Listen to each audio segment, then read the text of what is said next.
Hello, everyone, and welcome to the Wrestle Purist podcast. We're back for episode 49 here. And as you guys can see on the screen, we're joined by a returning special guest. It's Anna, everybody. Hi, guys. What's up? I'm so happy to be back. And Yeah. Charlie, I'm so happy to be here with you. Joined by Finally. Yeah. The ACA trifecta is almost complete. We have Anna and Charlie in the same podcast. Monty's here half asleep, and I'm your host today. Not yet. Not yet. Yeah, it's good to be back, everybody. Real quick, I just want to say to everyone, we've all missed Anna. She's been a vital part of the podcast. But because she became such a star so quickly, when it comes to just the salary situation of Wrestle Purist, like the amount of money she demanded got really kind of hard to keep up with. And as you all know, Montel Jordan Heyman, he started getting a little bit late on the royalty checks for her appearances. And so she's been gone for the last month, not because she's busy with life or whatever. No, she's been gone because she's been in a bit of a financial situation with Monty. And Monty has not paid up.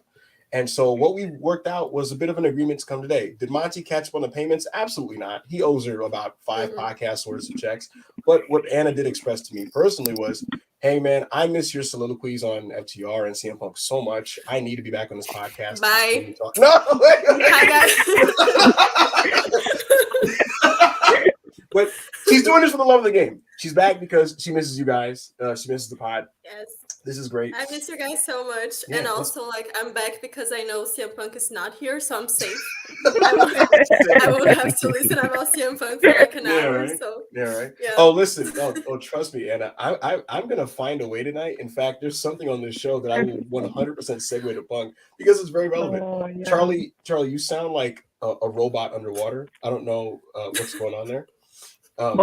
Yeah, you sound like if you were to sing right now, you'd sound like Travis Scott. Like you sound like you're like talking in auto-tune. Yeah. But yeah, Anna, it's great to have you back. It's great to be back. Yeah, we missed you. You've missed a couple of really chaotic stories because in a wrestling world that includes AEW, there's always something going on every day, right?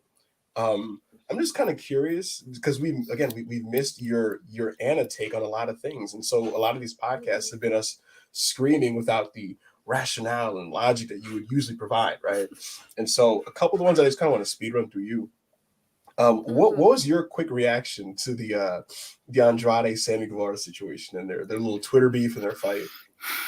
I mean, if Sammy Guevara is on one side, I'm on the other, so like right.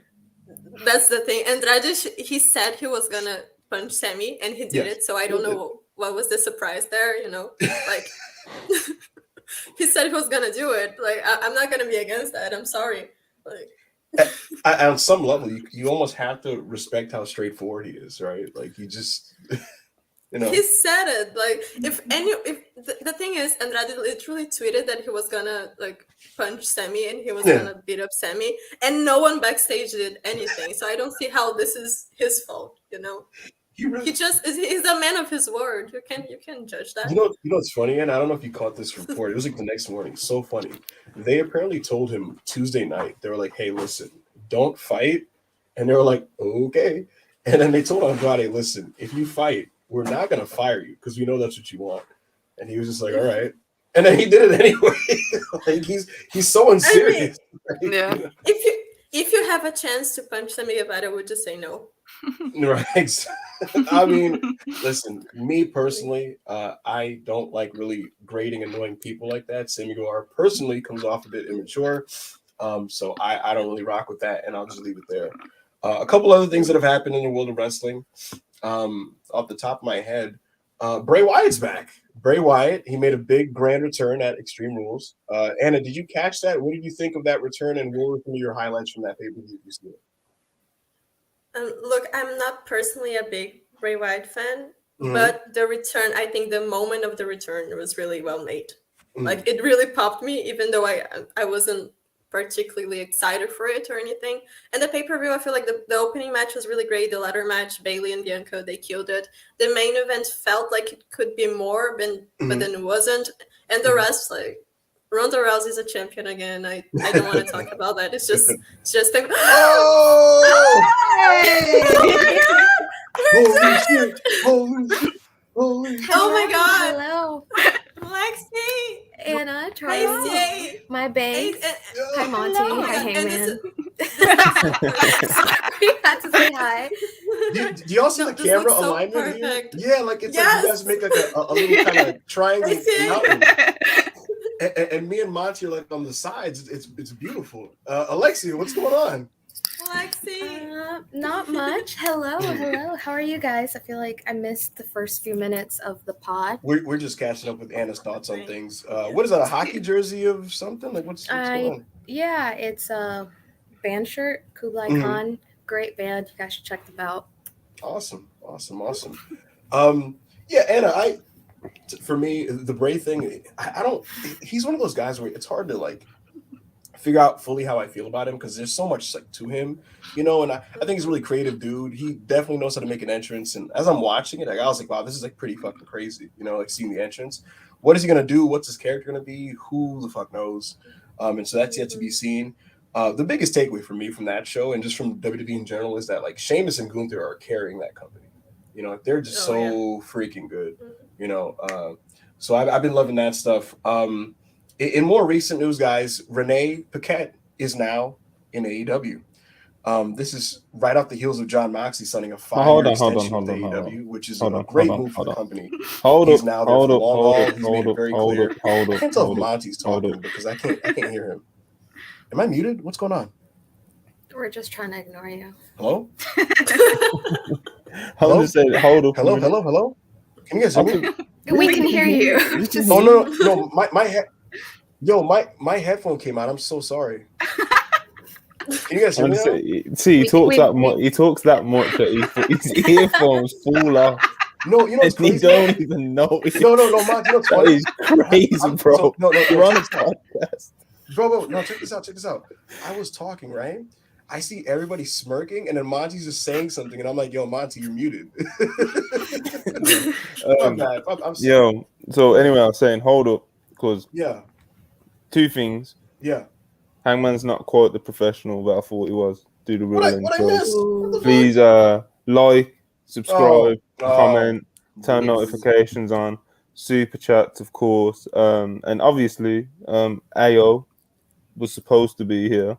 I don't know where he is. That is the genuine truth. He was he was promoting the podcast on his Twitter. He was using the podcast to dunk on people who tried to talk in his mentions. Yes. And I don't know where he is. So he's got the link. He can come in anytime he wants, but absolutely. I don't know where he is. Hopefully, do you know where he is, back up, Hangman? Adam Hollywood Pierce. Do I know where Arthur Oliver is? No, I don't. That's crazy. I have no clue where Arthur is. I'm not sure. Hopefully he joins us so we can have a party here. We're outnumbered 2-3 when it comes to the women's division ratio to these three queens, Monty the MVP, and Hangman. All Elite Lake Show, thank you so much for the $2 super chat. You know, I'll take being the guy who's not, you know, properly rated. You know, it's fine. You know, sometimes you're appreciated when you're gone. Where is Big AO? Your guess is as good as ours.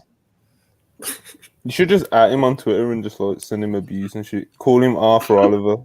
Everyone just at him and call him Arthur Oliver. With no context, that's going to be so funny. He's going to be why they call him. Wow, I didn't know AO's name is Arthur. Arthur Oliver. Yeah. Everyone just tweeting that. I find it interesting that no one has ever questioned what AO stands for.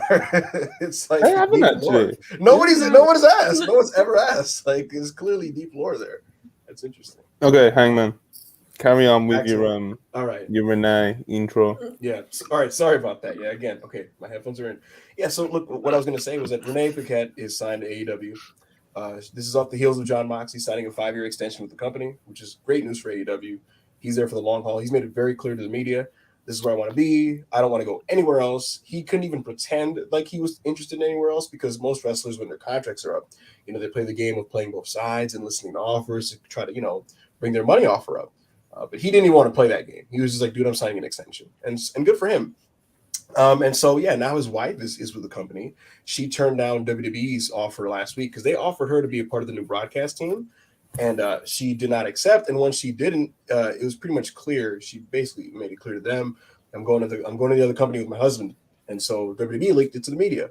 And so, yeah, Renee Paquette is now with AEW. What do you guys make of that acquisition, and what do you think of just Renee being in the company, Alexia?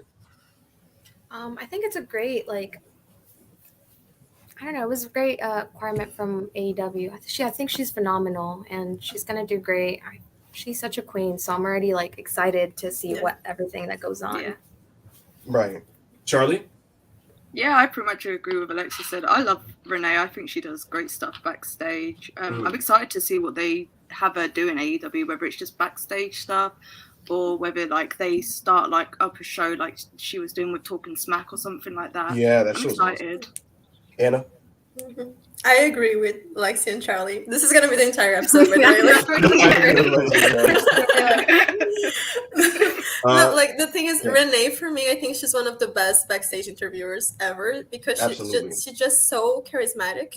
Because a lot of backstage interviewers, they just feel like they're people holding mics and they're just doing nothing there. They don't have any personality. And Renee, she really exudes personality in everything she does. I really love her.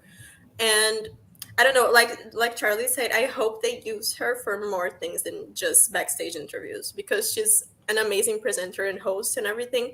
And there's the whole news about they wanting to do, like Warner wanted to do more stuff with AEW besides just Dynamite. So I think Renee is the perfect person for that. So I'm excited. I think it's a great acquisition. She's terrific. Like Charlie said, Talking Smack was an awesome show. The Custodian BBJ, I love that we added Renee. She's amazing, but that's more cleaning for me to do. Should I ask Tony for a raise?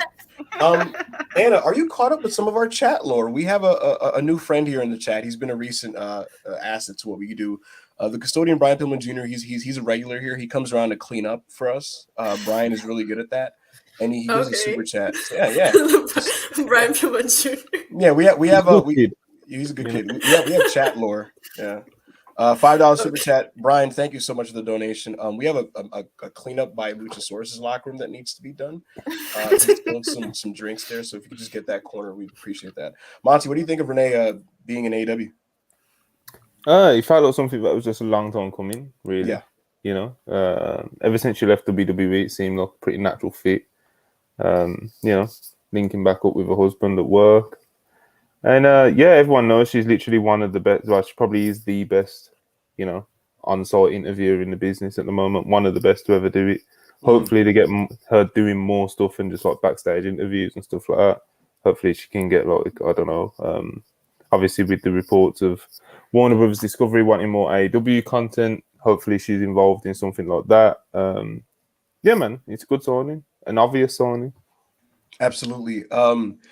That you kind of touched on it there. You know, they could easily slot her in the role that, you know, Shivani and Alex Morvez have been in, but I almost want even more for her because I think she's so much more than just a microphone holder that gets interrupted. You know what I mean? I think that she's somebody who could showcase their own personality and enhance segments in their own way where her presence makes the segment better rather than just, you know, the person, you know, cutting the interview promo.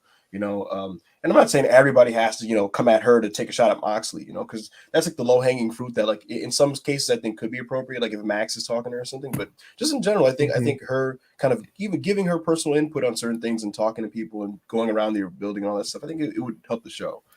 So real quick, I'll go around with ACA. Anna, is Renee Young bad bitch approved? Of course, she's the original. Like, come on. Charlie? The original. Absolutely. Yeah. Alexia? Yes. Well, that's 3 thumbs up. And so we'll move on real quick to the next one. Anna, do you give a single shit about this Ariel Helwani Tony Khan situation? Oh. No. The thing is, like, I've heard the name Ariel Helwani so long, and I've seen his face. I've watched a few of his interviews, but I didn't connect the two of them. So until the situation, I had no idea. Like, that was Ariel Helwani. I swear to God. That's hilarious. I swear to God, I had no idea. And then I saw the videos of him talking about Tony Khan, and I was just like, oh, that's the guy. And I just kept scrolling. And you kept moving on, right? Yeah. Charlie, do you give a single shit about this Ariel Helwani and Tony Khan situation? No, I really couldn't care less. Like, why is it a topic? Alexia, Why? do you care about this Tony Khan, Renee and Brian bringing back bear lore? I don't know what that reference is. Like the Talking Smacks. Maybe what I remember from them on Talking Smack was Danielson always tried to like. No, I don't care. Thank you. Thank you. I did not know who this man was until Really? recently. So Wow. Yes, thank you. He's a good interviewer. I met him. We were at a urinal in Arthur Ashe, and not this shit again, bro. So basically, here's what happened. I was peeing, right, and Ariel was as well, and I was like, "Hey, you're Ariel Helwani." Yeah. And I was like, "Hey, you're Ariel Helwani," and he was like, "Yeah, I am." And I was like, "Yeah, man, I saw your MJF weird, bro. It's not. Listen, it's the best place is, to buy. bro. It's not. Wait, you know? Yeah. Was he peeing too? Were you guys peeing together? Like, listen, that's sometimes you gotta peeing next to each other. Yeah. What's going on? What's going on? You guys ever see the meme where there's a bunch of open ones and then a guy walks right up to the one next to you? Yeah. That's what you do. So you walked up to him? No. I didn't walk up to anybody. I anybody. I was doing hangman business. And no one's gonna believe that. Yeah. Then I walked in. I was like, "Hey, you're Helwani!" And I just I stood behind him like, "Yo," having a conversation behind him. I'm like, "Yo, Ariel, man." I'm like commenting on like the length of his fist. I'm like, "Yo, man, you're really going there, bro." Nah. And I was just like, "Yo, man, that MJF interview was great." And he was like, "Yeah, thanks, man. Thanks a lot." I was like, "So are you here like covering the show, or are you just here as a fan?" He's not as a fan, man. I was like, "Oh, that's great." I was gonna shake his hand. I hadn't washed my hands yet, so I couldn't, but yeah. And then he walked out, and I walked out, and that was it. He's a really nice guy. Regarding this situation with the Tony Khan interview, I was at work, right? And I'm gonna reveal a message Parker sent me because it's just too funny not to cite, right? He said this to me, guys. Parker said this to me. He said, "I don't mean to be mean, but I feel like it's physically impossible to care about this and also have a job." And it's ironic because I caught up to the situation when I was at work, right? I was in the break room, and a bunch of my chats had a bunch of unread messages. And I'm thinking, "Oh my God, what happened in AEW now? Did someone get fired? Did someone fight now?" And it's just a bunch of people yelling about this Ariel Helwani thing. And it's like, okay, he was mad that Tony didn't answer certain questions. And I was like, okay, I can understand that for, to a degree. But at the same time, as a viewer, I get why Tony couldn't talk about, for example, the CM Punk fight, right? And so he expressed his frustration. And then I'm like, okay, what's the issue here, right? And I'm scrolling through and I'm seeing all these like just emotionally subnormal responses from supposed adults. And it just blew my mind. Threads, think pieces. Yeah. Everyone doing Battle Hangman gimmicks. Yeah. I thought I was going through my own Twitter feed, but it wasn't my name on it. But yeah, and then people were talking about the media being co-opted and he's working for WWE and this and that and blah blah blah. And I'm like, to be honest, and this is just me speaking for myself. I'm seeing all these people talking about this, and I'm like, whether any of this is true or not, who fucking cares, bro? Like, who gives a shit? I saw the tweet of him circulating where he said he thought the WWE's product was better than AEW's. And really, my only issue with what he said there was just you shouldn't frame your wrestling opinions as objective truth, because it's a subjective entertainment medium. You can't be like, literally, it's factually this, and if you say otherwise, you're lying. That's not how that works, But other than that, I don't really care about this story, and I think it's gotten way too much attention. So, with that said, what else is going on in the world of wrestling, Monty? Well, I touched on it with the Renee thing just now. Yeah. Warner Brothers Discovery apparently looking into more AEW content. I'll pull up the quote now. Well, I'll pull it up on my phone, not literally on here. So Kathleen Finch, the Warner Brothers Discovery Chief Lifestyles Brand Officer, did an interview with the Hollywood Reporter and said she wasn't even asked about AEW either. She just randomly brought it up. So they must be doing something right. But she said AEW pulls huge numbers. So we are working with the wrestling team to figure out what kind of new content we can build that's not in a wrestling ring. So, like I said, with the acquisition of Renee, that's obviously perfect for that kind of thing. We don't know what they're going to do. We've had a couple of rumors, but nothing confirmed as of yet. But yeah, man, that's kind of it sounds good over there. I got a question for Anna. So if they have to make extra AEW based content, right? and your options are reality show, cooking show, Darby Allin doing jackass stunts, or let's say like a ride along type of deal where they're just like telling stories in the car. What are you going with first? Of course, reality show. Just like see backstage drama that's been happening. Imagine there was just a camera there. Just imagine. I want to see the whole Punk and Elite situation film like the Kardashians. Like, you know, just like them sitting talking about it, and then the camera cuts just zooming in. Like I want to see that. I want to see Ace still biting Kenny Omega with a zoom in. Like, yeah, I need a reality show from the backstage because it's just a mess, you know. So I think would be really entertaining. 100%. Monty, man, like they could, if they had footage on anything that happened backstage the night of All Out, I would let them play that over that week's Dynamite episode. Honestly, I'm dead serious, and I'd watch the shit out of it. All 6 minutes. Alexia, all 6 minutes. Alexia. If you had to choose between a AEW reality show, a ride along, a cooking show, or Darby Allin doing jackass stunts, what are you taking? Oh, she's on Can mute. anybody You're hear? muted. Yeah, she's She's muted. muted. Sorry, I muted myself. What are you eating? A granola bar. No, okay. My Oh, bad. God No, bless. you're fine. What's up? I would like a reality show, but a cooking show sounds really fun too. Just because, Mm. you know, You gotta get me on that. it's cool. What do you mean? No, what? Man. No, hey, listen. At Hangy Cooking is coming soon. Oh my No, God. bro. Is this like If hanging I- fashion, bro? Like, Yeah, don't get need the hanging fuck out of fashion. here, bro. Please, hanging fashion is a threat to humanity. Like we need That was gone. the saddest Twitter page I think I've ever seen, bro. And I'm on How many wrestling followers Twitter. does that count has? Listen, Like everybody. 2 bro. followers. Like, Listen, everybody. 2 followers. He was plugging it in group chats and everything, bro. He was like, follow my new page. Everyone was like, nah, bro. I was just no selling it. Every time he would be like, hey, Plugging follow it. I'd be it. like, who is this? Listen, everybody. plugging it in and no plugging that page on Yeah. group chats just to get 2 followers is It's Listen. so nasty. that page is still being up. It's Yeah, listen, everybody. If you love backup Hangman and you love what I bring to the world and bring to the table, and you want more backup Hangman content, follow me at Hangy Fashion. That's HANGY Fashion on Twitter. Great stuff. It's great content. Follow me today. Thank you. Charlie, extra AEW content. What do you want? I would say reality show as well, just because they've got a lot of young people on their roster, so I feel like there's just a lot of stuff they could do. Like I feel like there would be a Jersey lot Shore of type of funny feel. stories. Oh, Yeah. Could you imagine? Like just stories of them trying to take Darby out because he's straight edge, so trying to take him to a club would be really fucking funny. He'd be really emo there. Yeah. I just want to It's see like so the weird, relationship issues because it's just a bunch of young horny people together. Yes. So like, Yes. I just want to see it's so messy. I just know it's really messy. Like, Listen. I just want to see that. Just have a camera follow private party. That's all I'm gonna say.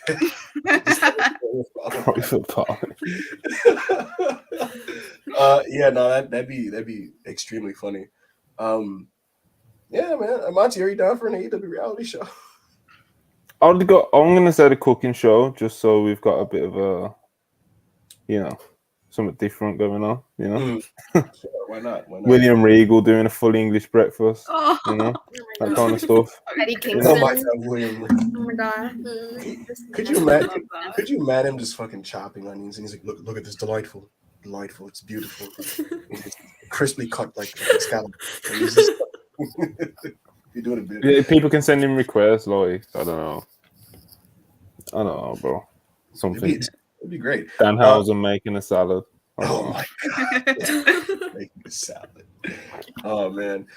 Yeah, guys, it's been about 5 minutes and I've gained no new followers on the Hangy Fashion account. So why would you admit that? listen, that's at Hangy Fashion, HANGY Fashion on Twitter. My favorite part is that you said, if you love backup hangman, follow Hanky Fashion, and no one followed you. That's what I'm saying. It's crazy.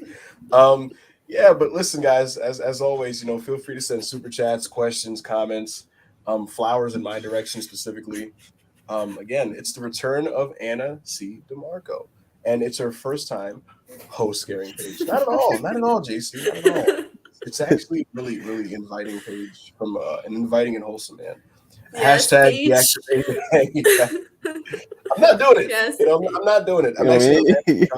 He's getting away with too much. We need AO to cook this man. Nah, it's just not. That's what happens every time, bro. Even when AO isn't supposed to be here, he's like he is tonight. People Hangman will go off on his, his think pieces and his shameless plugs and his lies and his agendas, and people will just be saying like, "Yo, we need AO to come cook this dude, bro." Every week. What's funny, man? Backup Andrew Tate is insane. That's crazy, bro. Backup Andrew. It's Hang Drew. Hang Drew Tate. Hang Drew. I'm like. I'm the light-skinned man in the Tyler Perry film. Like, I'm so ho-friendly. Like, it's crazy. And for people to not see that Monty's face. He said, hey, no. Yo, where's this going, bro? No. I just meant I'm the guy that I'm very woman friendly. I'm not scary. I'm not frightening, So follow Hangy Fashion. I've gained a follower. Oh, someone here. Okay, let's go. I gained 4. Let's get it. No. Everyone unfollow him, please. Let's go. Listen, this is a wrestling podcast, Let's go. What is happening? No one man can have all that power. I'm gonna block Anna, everyone. I love you guys. You guys are the best. Listen, if you want to see some fucking hangy fashion, follow Hangy Fashion, you know what I'm saying? Let's get it. Anna, how much Joshi wrestling have you been keeping up with lately? Unfortunately, not a lot, because I just haven't had the time to catch up. Like for the people who don't know, you can see from my background, but like it looks like a prison. So I'm in a college dorm. Yeah. Yes. Very relatable. I'm gonna text Elon to ban Hangy Fashion. Not happening. Thank you for the super chat. Go ahead, Anna. So yeah, I'm in college, so I just don't have the time to keep up with that much wrestling, and it's really stressing me out because I still have a lot of days from the 5-star Grand Prix to get through. And Alex, $10, woman empowerment. Shout out Alex. Shout out to Alex. Alex is a member of the new Unpurist podcast, which if you guys haven't checked out, you should definitely check out last week's podcast. It's a timeless show. It's never really based on any specifically relevant topics. It's just a bunch of irreverent brothers just kind of shooting the shit. So we appreciate Alex, and you guys should definitely check out tomorrow's second episode of Unpurist. What was that BPJ tweet that just came on? Anna, you can read it. I don't know. Hangman scares about bitches faster than it take me to clean their locker room, and I'm a professional custodian. Brian, that take is skinnier than your matches. Anyways, yeah. Womp. If AO said that, everyone would Oh my god, not this again. No. Jealousy, Jealousy. I did not come back for this. He's the jealous sibling that wasn't loved as much. I'm Jay Uso. You know what I mean? I'm Jay Uso. Listen, man. No, that's the funny person theory. I don't know if you guys know this. See, when people expect you to be funny and you have the reputation to be funny, they just laugh because they expect something funny, even if it's not funny. See, me, I'm so clever and hilarious, but like the inclination is to know so what I say, and it's hilarious. But yeah, Anna, you you said you haven't been able to keep up with the 5-star GP because of yeah, but I watched the finals. I watched like the final day. Right. Because I was up that time. It was like I think 7 a.m. here where I'm living. So yeah. So I watched that, and Julia winning, of course, is the right choice. We knew she was gonna win, but they managed to build such a like amazing storyline for her during the tournament. And just the whole tournament, I know it was amazing. I still have to watch a lot of matches, but still, like go watch Stardom. And now, like, Julia's gonna win the red belt. It's gonna be amazing. And everything is gonna happen now. There's the IWGP Women's title that's coming soon, possibly with Mayu winning. So the only thing I'm scared, the only thing I'm scared of is that they make Mayu wrestle Britt Baker. But besides that, it's gonna be amazing. I'm really scared of that because, like, Britt said that her dream match is Mayu. I saw that quote. It was really funny. Yeah, I mean, I don't know who she thinks she is, but like, okay, like a good wrestler. No, yeah, and Mayu is too nice to say no, so it's I'm afraid of what might happen, but still, like, I'm excited for it. I think the last match is gonna be Mayu versus Kairi, and there's no way of that match being bad. So that sounds really interesting. Yeah. Thank you so much for your Stardom recap. Even though you've missed a lot of it. I saw all the tweets about Julia. I still gotta watch that final. She's such a superstar. You know what I mean? In the little I've seen, it's just true. And also that there was the Tokyo Joshi, the Wrestle. Wrestle Princess. Yes, Wrestle Princess Street. Yeah, and Miu Watanabe won the title. Won a title, not the main title. But the main event, I watched that match, Shoko Nakajima versus Yuka Sakazaki, was an amazing match. One of the best women's matches of the year. So that was also really good. Yeah, Yuka's terrific. JC Hangman thinks he's him when AO isn't around. JC, it's a real thing. It's a real thing, bro. I am him. Hangy fashion, hangy anything wouldn't be getting spat on this fucking podcast, bro.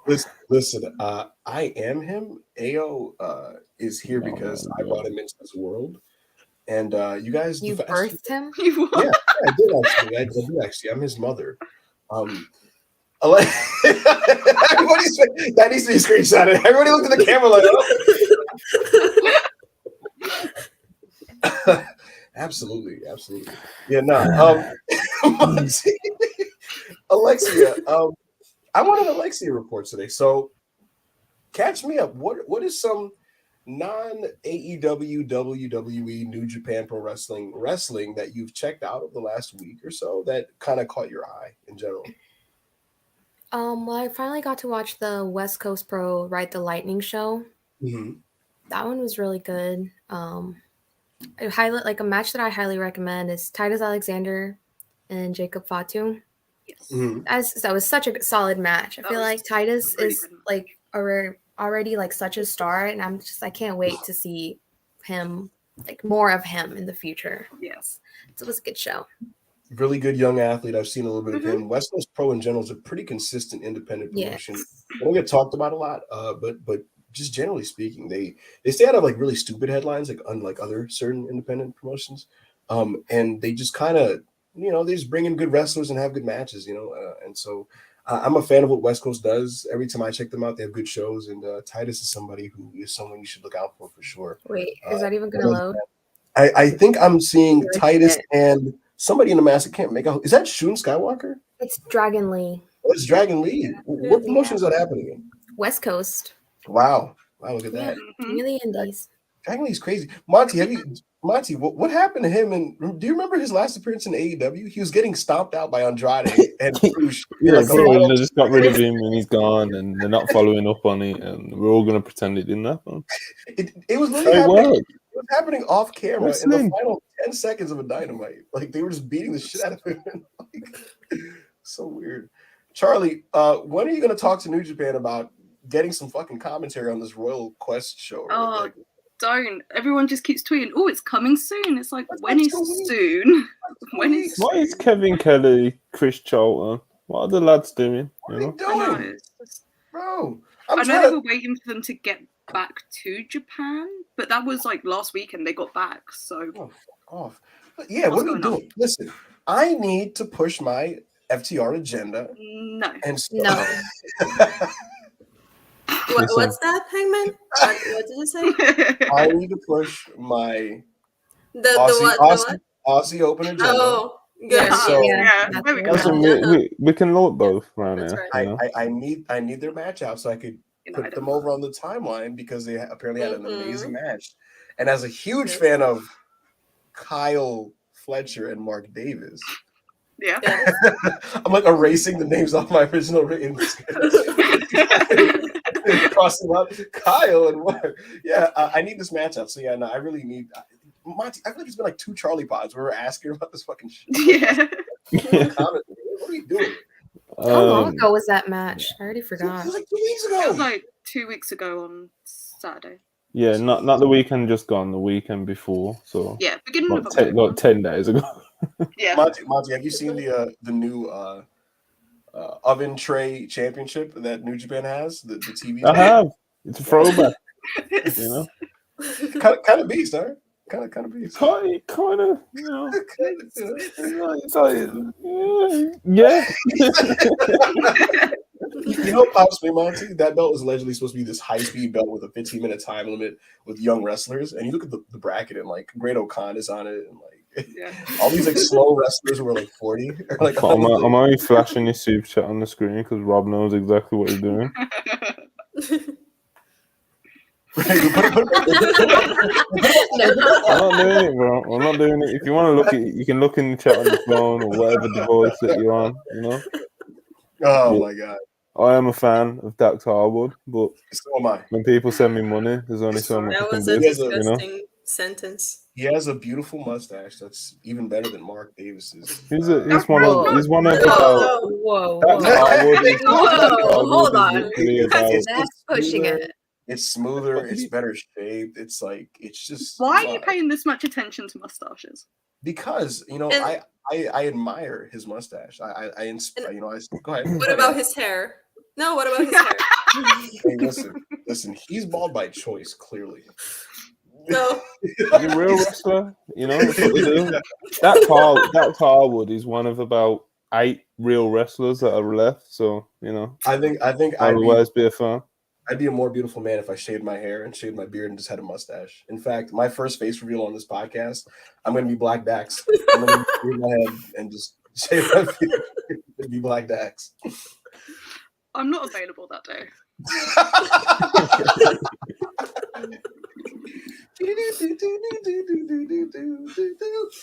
What else is there? No, it's just the best thing. You know what I mean? Yeah, you know, we really need Royal Quest translated. Monty, what did I want to say? What was it? Am I forgetting something? Not really. Well, are you talking like news wise? I can throw a subject at you. Yeah, throw something at me, man. Throw something at me. Adam Cole's concussions apparently like Right. pretty bad, and they have no idea when he's coming back. Obviously, that's kind of how concussions work. Like, you could get cleared tomorrow, he could get cleared never, you know. But apparently, it was a pretty bad concussion, and yeah, that's the latest update from Uncle Dave. So yeah, it's not looking too optimistic, to be honest. Anna, do you have a message for Mr. Adam Cole? I just hope that he's back soon, because the thing is, I really like him. I'm a big Adam Cole fan. That's the thing. I'm a big Adam Cole fan, and I just think, I don't know. I just want to see him back, because I feel that before the whole Elite Punk situation, they were sort of building a story with Adam and Young Bucks and Kenny, and then the concussion happened, and now we don't know when he's gonna come back, because after Forbidden Door, when people said that he was concussed, everyone thought it was going to be like a month or a few weeks, and now it's been 4 months, and he's still in the back burner. And now this news, it's really upsetting to me, because But think about Kyle O'Reilly. He lost Bobby Fish. Now what he's gonna do? Like, without it's literally what's frustrating to me, Anna, is like the Undisputed Era stuff that they've been doing on AEW TV has been just kind of like awkward and disjointed, because there's always somebody injured in the storyline, so that they can't really progress it.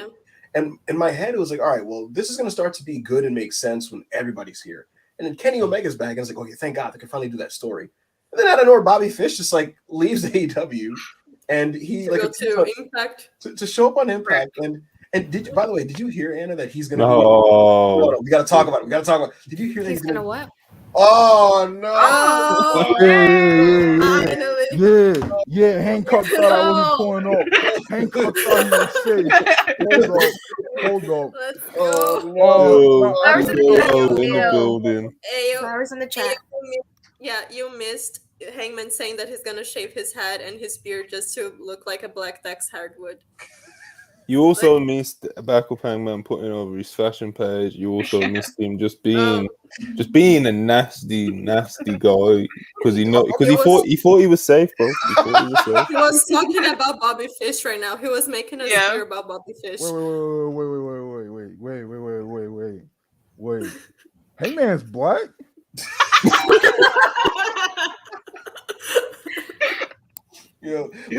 First of all, what is it with this snitching to Papa energy? It's like he walked in the door and everyone ran up to him to like point at me. Like we gotta get you out of here, bro. yo, listen, Dax, not Dax. AO walked in like this. You call him Dax?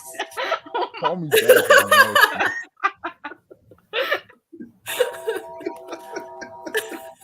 Bro, this is the first I'm hearing about Hangman being black. Why nobody tell me this? Hangman. Yes. Are you bisexual? No, I'm not. I am not. I don't. Where did that come from? You haven't seen the. This is Laura here. You haven't seen the replies. It is Laura. You haven't seen the replies to my selfie, Monty? Oh yeah. Literally, like every comment is either "you're black" or it's like, "Are you gay? Are you bi? Are you a bottom? Are you bi? Are you gay?" And I'm like, I don't get it. Samurai Champloo. You're always showing chest, bro. What? That's like you're always showing chest. You're always wearing them shirts. It's not too. They just gather. They gather in the lower pectoral, so that's kind of what's going on there. Listen, I'm just a free and liberated man. I don't understand how this is indicative of anything other than just being a free, liberated man. Everyone did the hand. You're not a little. You're never gonna escape those Riddle accusations, bro. Whoa, that's crazy. From Andrew Tate to Riddle. Free and liberal man, or whatever it is you said. Back up Andrew Tate? Not Andrew Tate. Not again. Ayo, man, how are you doing today, sir? Bro, if I told you niggas what I was late, you wouldn't even believe me, bro. How chaotic and cartoonish is this story? Very chaotic and very cartoonish. On that, bro, someone stole my phone out of my gym locker, and I had to go home, right? Get my laptop, find my iPhone. And I hunted them down to their bitch ass house, and they're like, oh, that's why I couldn't get in. I knew this wasn't my background. I thought this was my phone. I'm so sorry. Shut up, nigga. My fucking phone. I don't want to have to call police. I was never gonna call police. I was gonna run in that nigga's fucking mouth, bro. You're gonna what? I was gonna knock him out. Oh, I've heard that. Listen, man, that's insane. Bro, like that's a potentially dangerous situation. You could have been crazy. You could have ran into a trap house, man. Like you know.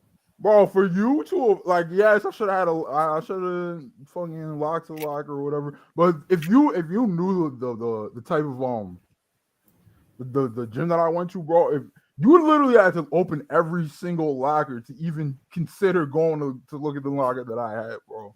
Like, yeah, it's potentially generous, but I fucking a wise man once said, I keep a fin on me like I'm a dolphin. Oh my god. Well, we're happy that you're now here. The people allegedly believe that what the fuck? We had a viewership jump. This is bullshit. Yes, fuck? Like, this is such. You people don't appreciate, like, just whatever. Well, we were saying this earlier, AO, so we'll say it now that you're here as well. We've come to conclusion that Backup Hangman is like the jealous sibling that wasn't loved as much. Bro, and he just hates to see you shine, bro. It's just, bro. Monty, you see what he tried to do to my private page, right? He tried to get deleted, and he tried to get my main page deleted on Twitter. He's reporting my tweets, everybody. Throw tomatoes at him. Throw tomatoes at him right now. He's reporting my tweets. He's trying to get me kicked off the platform. He's trying to deplatform. Backup Andrew Tate is mad. No, I'm not. If you throw a tomato at me right now in the chat, you know what you are? You are a follower. and I don't accept followers unless they're mine. Mhm. What the fuck? Yeah. This is bullshit. This is ridiculous. This is You're ridiculous. disgusting. Gerald Rakip Alexi. What the Oh my god. fuck? Is it? Oh my goodness. This is ridiculous. Yo, I can't keep up with you. Tomato Is one, that yes, right? tomato one. You're gonna get all these tomatoes, though. Guys, Ayo's telling a complete lie of the story. You know what he really did? He said, I'm going to sit out this podcast and be the... What is going on here? What is... Yo! I don't know. You kind of deserve it if you ask No, me. I really don't. Listen, Ayo... Oh, my God. Ayo came in late because he said, I want to be the baby face. If I start out with Hangman, I can't be the baby face. But if I come in late, I'm going to look like the guy What are you saving... talking- I've been the babyface every single time. No, not really. People Charlie! rightfully so. It's just, I caught Why? that. Why would anybody ever cheer for your black fishing ass? Them that pictures of that black man that you post. I don't know who that bisexual Teddy Pendergrass looking ass is. It is not you. It is me. I promise it's me. So So Yeah, when that man asked you on Twitter if you were bisexual, why did you ask him why afterwards? okay, listen. I said no. Why? As in, like, why do you ask? Not like, you know what's funny? I said, "Why? What's up?"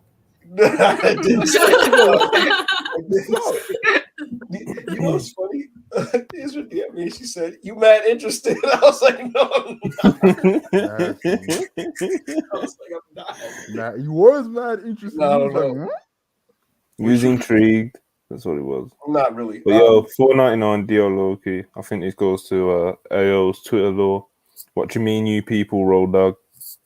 Yo, road dog, suck my dick, bitch ass nigga. What's wrong with you? Don't ever at me again in your whole bitch ass life. What the fuck is wrong with you, crackhead? Hold on, we still got more tomatoes. What's going on here? Yo, this Yeah, is keep on tomatoes at this nigga. this is crazy. Bro, so what happens? This is ridiculous. You know, look, man. This is unbelievable. This is nuclear heat. Like, Monty, It's Dom Mysterio heat right now. I'm Mysterio heat. Except unlike Dom, I'm like really, really talented and misunderstood. You know. Well, that can be disputed. Even Monty was twerking when AO came in. He was like, "Hey, AO, man." Bro, I'm a servant for the people. You know, This is ridiculous. that's what I am, bro. You're like Tony Khan. See, Tony Khan. If it sells tickets, it sells tickets, bro. Bullshit. I See, don't Tony- take sides. You know how Tony Khan turned on Cody when CM Punk came in? Punk was a new shiny toy. And because of, you know, Punk's drawing ability, he turned on the Elite to a degree, I feel like. And you're like the promoter now who you're basically like your favorite is the guy who draws the ratings. And it's bullshit. You know, it should be the guy that started this company, which is back up Hangman. Nigga, I started this shit. No. I did. Who Comparing talk yourself funny to wrestle the from the elite beginning, is- bro? What'd you I'm like fucking mastermind controlling Monty's yellow ass like a puppet, bro. He's on strings, a yellow ass marionette for me. I tell that monkey to dance, he dances. Damien Durant sent a $1.99 super chat. Appreciate you. Thoughts on Ariel Helwani calling out TK? We talked about it at the start of the pod, so obviously when this is uploaded, well, you can go back now and My thoughts watch back on through it. is But yeah, obviously one socially maladjusted weirdo calling out another socially maladjusted weirdo. Really nothing on. I think there's not a honestly lot feel like- to care about. Like, it's nothing to care about. But my honest thoughts on it are, it's really like I feel how you feel about how you interview, like your interview. If someone's a trash interview, call them out for being a trash interview. If that's what you want to do, Ariel's definitely got a big enough platform where you could do that and still make a lot of money interviewing people and all that shit. But Oh to my! do Back that, up Hangman hate account. yo, What? shout out to them. You need to That's change your crazy, Adam bro. to Adam Cole if you really want to complete the hate account or Swerve. Listen, Either everybody, one. real quick, everybody. If you want to be an example of what's right and good in the world, and you want to distill and cancel out this hatred that's happening in this chat, what you can do right now is go on Twitter and type in @HangyFashion And and block it. follow Hangy Fashion. And Your report follow, it. your yeah, follow. report it. Wait. Hanky Report Fashion it, still yeah. a thing? I thought you put that in the mud. No, it's not in the money. It's You're actually gonna. disgusting. It's tonight. I'm dropping new content, new exclusive content on Anchor. You're disgusting. Look at this. Yo, Jail. He's threatening us. anybody who follows that account, is Charlie, fatherless. read this. Anybody who follows That's that account Manny, does by not the have way. their father in Yeah, their life, and Manny never for a said- long time. Go ahead. Manny said Monty is a good boss like TK. Hangman is starting to take all the credit like Cody. Listen, Go, Manny. when y'all fuck you, Love Manny. you, Manny. When y'all fuck you, Manny. Listen, when y'all catch me, Take that back. Yo, the thing is, Hangman's not even Cody. He's the QT Marshall to Monty's Cody. Hangman's QT. only QT similar- Marshall. The only similarity I have with QT is that we both, when we walk outside, we are dripped the fuck out. You ever see QT in street clothes? My man is swaggy, bro. He be having that. He has that bowler polo with the chain, bro. You know what I'm saying? Is this what you be posting on Hangy Fashion, bro? QT Marshall? QT Marshall feet. Hey, That's crazy. QT be saucy, bro. Don't play him, bro. He has the watch. He has the chain out. Nah, man, don't play QT. Back man. up QT Marshall. Hey man, I am a QT. QT, if you're listening to this, man, I appreciate you, man. You're a great wrestler. You're great at dressing. Your fashion is Yo, immaculate. QT, bro, that Sasuke special looks like more of a fucking great backup Hangman special. That shit was shambolic, bro. And I know you could do it because I saw it on Twitter before, but that one you hit at Forbidden Door, bro, made me want to kill myself. Yeah, it was trending. It blew up on Twitter again the other day. I didn't even see that. That backup Hangman special looked like I don't know, bro. Hangman special. Why does it sound like a burger? Like, You said what? why does it sound like a burger? Oh, nah. You know what it sounds like? Actually, let me not get us canceled. Get us canceled. If you want to see the actual backup Hangman special, It sounds like monetized Gawk 3000.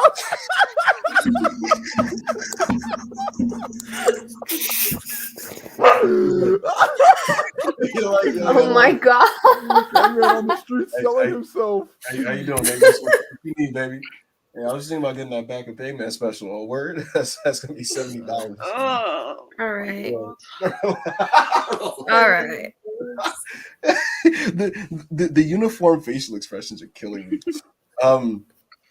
Yeah, listen, AO's back, unfortunately, and we have a 6-person unit here that is like really, really potent and really, really powerful. We got it. Wait. I don't know what There we go. Yeah. I thought you guys were gonna throw up some gang signs. I messed up. I had a brain fart. Every time it looks like that they're dropping the rakes every time they do that. Sound. So, I don't know what y'all got going on, but I don't want to be involved in any podcast gang sign shit. Absolutely. You know, see, exactly.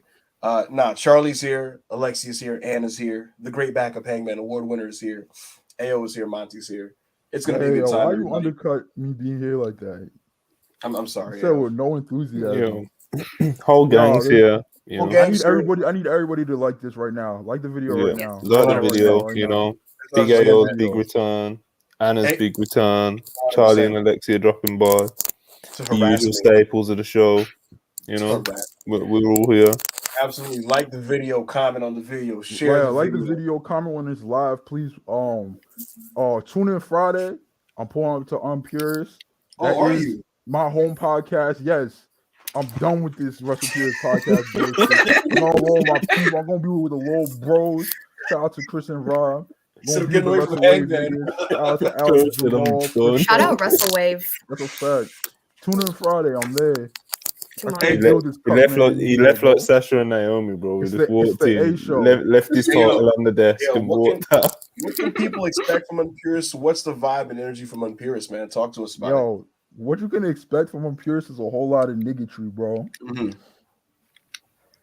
Oh, is that it? I thought you were going to elaborate. A whole lot of niggatry. This week as well on Unpurist. So last week, Chris decided to turn into Prince Nana about the 1 hour mark, and he was just trying to get super chats. You know, he was scheming. He was scheming the people, and he said if someone sends in a $50 super chat, him and all the Unpurist gang will do Sting face paint next week. And I don't know why, I don't know how, but a very good one of our listeners Mia, out to I believe, Mia. Mia, I Yeah, believe the shout out name to was, Mia. sent in a Shout out to $50 Mia. super chat. So basically they're gonna do all the different things on the on Are they really Purish gonna have podcast paint on tomorrow. their face tomorrow? Bro, Chris was sending Everybody pictures in the put chat of makeup face How paint. They have to scary? do it, bro. Someone You know how sent in scary $50 these, super chat, bro. Yo, you know so how scary I'm these just say black like ass my niggas so are gonna my look gimmick was tomorrow gonna be with like right. white paint on their face. My Go my ahead. gimmick was gonna be that I was gonna podcast with a mic and a Pooh Shiesty mask, right? That was gonna be my gimmick. But I got a big ass beard right now, right? And I put the Shiesty on, and it looks so dumb with my beard, bro. Have y'all So seen if I Money in end the up League? shaving it for my man's wedding that's coming up soon, I'm gonna let y'all know. But Hey, let's just match, until bro. then, the Shiesty cam's not happening. I bought face paint 30 minutes ago. This man's insane. Yeah, so Robin Chris, bro, you match just with need me, to make bro. sure Alex, Listen, you Frisco. already got the baldy, right? And I'm about to Jamal. shave my head next week and cut my beard. You cut your beard. Let's get the Dax, bro. I'm telling you. Bro, you do not have the ability to grow facial hair. Stop lying. What are you talking about? I have one right now. You do not have the ability to grow facial hair, you white man. I have a real one. It's not two undercover white men in the internet wrestling community that poses minorities. Who are Backup they? Hangman and Jordan Patu. Jordan Patu, you Joshi loving pervert. I know you in here. I don't even think he might not be here. Listen, AL, before we get into this Dynamite review, tweet out that you're on the pod right now. I already did. Oh, word. Yeah, we got to run this shit up. Listen, and again, guys, throw the super chats if you want to, get some questions or whatever you want to do. Monty, AEW went to Toronto yesterday. It was their first time in Canada. The crowd was super duper hot. We opened up with Renee Paquette. It was a really fun show. The vibes were great. What did you think of last night's Dynamite? Yeah, it was a good show, man. It was a good show. The crowd was hot as expected, and that adds a lot to a show, man. Like, yeah, it takes a 3-star match to a 3.5-star match. It takes a 3.5 to a 4, and so on and so on. It really helps the matches. It just helps the overall vibe of the show. I thought it was a good show, man. I thought it was a good show. Anna, what's it like watching Dynamite at like whatever it is, 2 a.m? 2 a.m. Yeah, it's an interesting experience because like I'm really tired, so I feel like I can't enjoy 100% of it. So when the show is really like it's not even a bad show, but when it's a mid show, I just think it's bad because I'm really tired. Yeah. So when I can really enjoy it and be excited by the end of it, I know it was a great show, and like yesterday's Dynamite, I was really excited by the end of it because the last match was good. So Wait a second. Can you read Charlie, please read the super chat that's on the screen right now. From Big AO's personal assistant, $5. As his former personal assistant, I can confirm Hangman cannot grow facial hair. This is just false. Thank you for the super chat. Thank you for the super chat. My former personal assistant. Listen, you've been in the lab, you've seen the trenches, you've seen what I do to moisturize my beard. So I don't understand this lying on my name. If you'd like to see some of my beard care routines, you're gonna see them on Hangy Fashion at Hangy Fashion on Twitter, where I will be giving you an in-depth. I just felt chills down my body in the bad way. Yo. JC sent in a £4.49 super chat. Appreciate you. Can never forgive CM Junk for causing Kenny Omega to miss this show. Kenny Omega. Apparently on Canadian TV, like on the same channel that Dynamite was on, there was like a Kenny Omega documentary or TV show or something that aired straight after it. So obviously he was meant to be like a heavy central part of the show, I'd imagine. Yo, the elite are back in the intro. Mm-hmm. Well, actually, this brings up the elite are back in the Dynamite intro. Yeah, and obviously they were selling elite merch yesterday as well, before the show and after the show. I mean, people, and, like you can't. People are like, oh, they made that months ago. Well, if shit wasn't going well, they wouldn't put it on the table, bro. Definitely. And obviously there was the Ace Steel tweet as well. Like, then there was the Ace Steel tweet. Like, something's happened. Like they've made there's some type of advancement of some kind. Yeah, like the elite are coming back. Unless I'm tripping, I'm pretty sure. Thank God, bro, because I would have walked to WWE with them niggas and pretended like that shit was fire. Thank God I don't have to do it. Yeah, listen. If I'm not mistaken, Monty, I'm pretty sure I saw Punk on that intro too. Maybe I'm just imagining things. Perhaps. Hoping, praying. Yo. Yeah, before we get into Dynamite, let's get this one. 20 euro super chat. Wow. Alexi, Emin Reznov. Go ahead, hang on. No, Alexi, you take this one. I've been going through the Kenta Marufuji bouts, and they were capable of having a bad match together. I was wondering what your guys' favorite feud was from an in-ring perspective only. Love the podcast. Answer it first.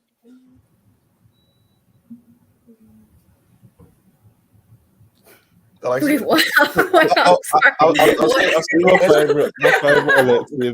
Alexi. Alexi's so funny. Yeah, no. What's your favorite in-ring feud? I'm gonna answer first. All right. Go ahead. Everybody knows. I talk about this feud all the time. Right. It's got to be Eva Marie versus Alexa Bliss. Absolutely. It's so fucking good, bro. When the Lily Doll winked at Eva Marie at SummerSlam and threw off the game, allowing Alexa Bliss to capitalize and hit her finisher and win that match, bro. I was literally crying. It changed my whole life. Hey, you want a good laugh? You know, someone messaged me during this podcast a tweet that Eva Marie made. This was an hour ago. Yo, I saw that tweet on the timeline, but I'm gonna let you get your story. She literally tweeted, "If I make this, I'm going back to WWE." And it was a video of her shooting the Lily doll into a basket, and then she tagged Bray Wyatt, WWE, and then hashtag SmackDown Eva Marie and Sister Abigail. Yo, Bray Wyatt, and I don't know if you've noticed this, Hangman, but Bray Wyatt and Eva Marie have been going back and forth on the timeline for like 3 weeks now. Are you trolling? If they're not trolling, then like, bro. But at the same time, I don't know why they would tease this on Twitter and then make it a thing. Eva Marie coming back makes me feel physically ill. Anna, she's the worst wrestler of all time, bro. She's literally. I cannot handle it. I can't. Just imagine. We gotta get back. We gotta get back to that super chat questions, bro. No, okay. Yeah, I'm sorry, but just imagine Eva Marie on SmackDown with that roster, women's roster on SmackDown. Yo, all right, yo. Oh after Eva Marie versus everybody gets back to that man's question, what my real answer is Kazuchika Okada versus Kenny Omega. But then everybody else we're gonna go through the SmackDown roster and we're gonna find out who can have a passable match with Eva Marie. But let everybody else go. Monty, go ahead, bro. Yeah, go ahead, Monty. What's your favorite in-ring feud, man?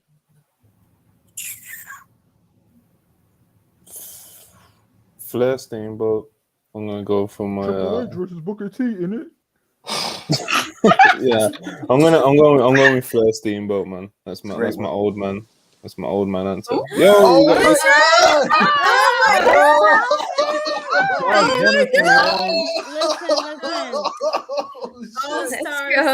Oh my god. We talking. Hold on. We was talking. Who fashion? Hangy fashion. Hangy fashion.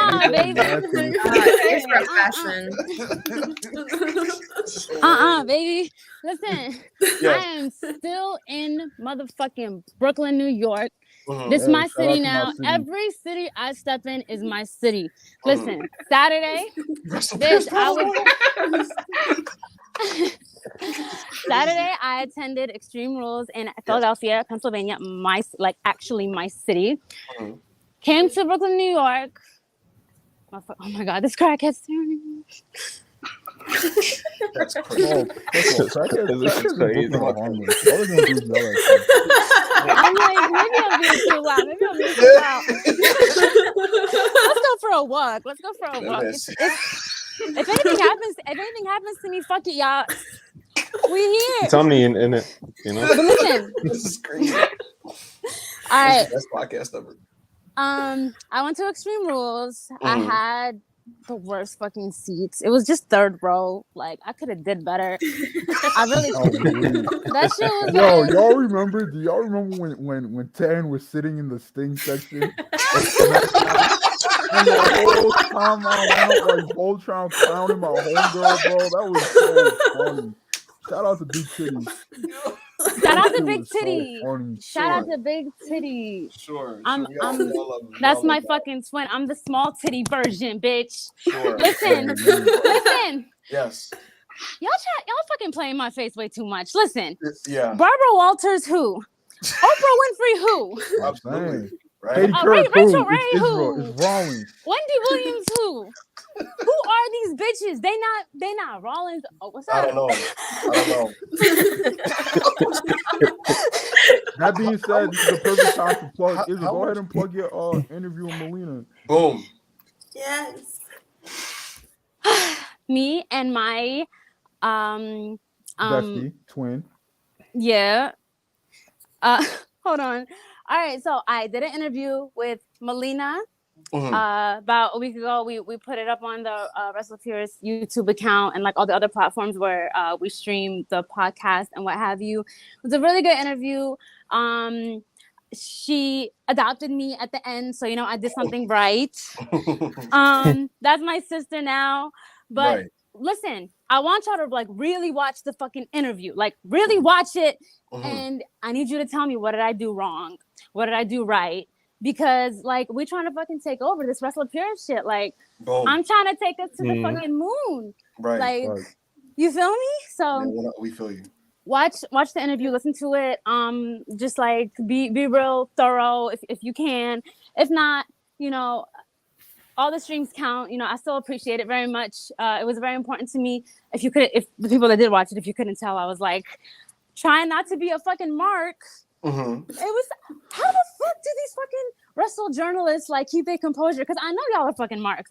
I know y'all are like on the inside beating and shit. Like I'm talking to Roman Reigns. Like So you know what? One thing about me, I'm real as fuck. I'm not gonna fake the funk ever. Right, so right. Queen. Thank you. Love you guys so much. But yeah, it's I did it my way. Hopefully we're gonna fucking elevate to do more interviews with more wrestling talent. Definitely. Yeah. But besides that, I attended 2 back-to-back WWE shows. I'm like a full drone this week. I didn't even get to watch AEW because it's just been so hectic. Like, because I'm literally like, this is not my city. Well, it is my city because I'm here, bitch. But it's, you know what I mean? Like, I'm not in my house. So I didn't get to watch AEW. I apologize. But yeah. Did you guys get to talk about what happened at like Raw and Extreme Rules in that? I got Anna's brief. I'm about to tell you what the fuck happened at Sure. Raw. Okay. I'm about to fucking tell you what happened at Raw. Talk to me. Seth motherfucking Rollins. Yes. Hey man, tweet out that y'all Israel's here, my bro. fucking face every day of my life and try to act like he's not him. Yes. Yo, listen, I have so many fucking like, oh my god. People were telling me that like the videos that I was posting, they weren't like they might have been during the commercial break or whatever. They wasn't on TV. Basically, oh my god, I just lost my train of thought. The crowd was going nuts the whole time for Seth. They were going fucking crazy, singing his song. We want Seth.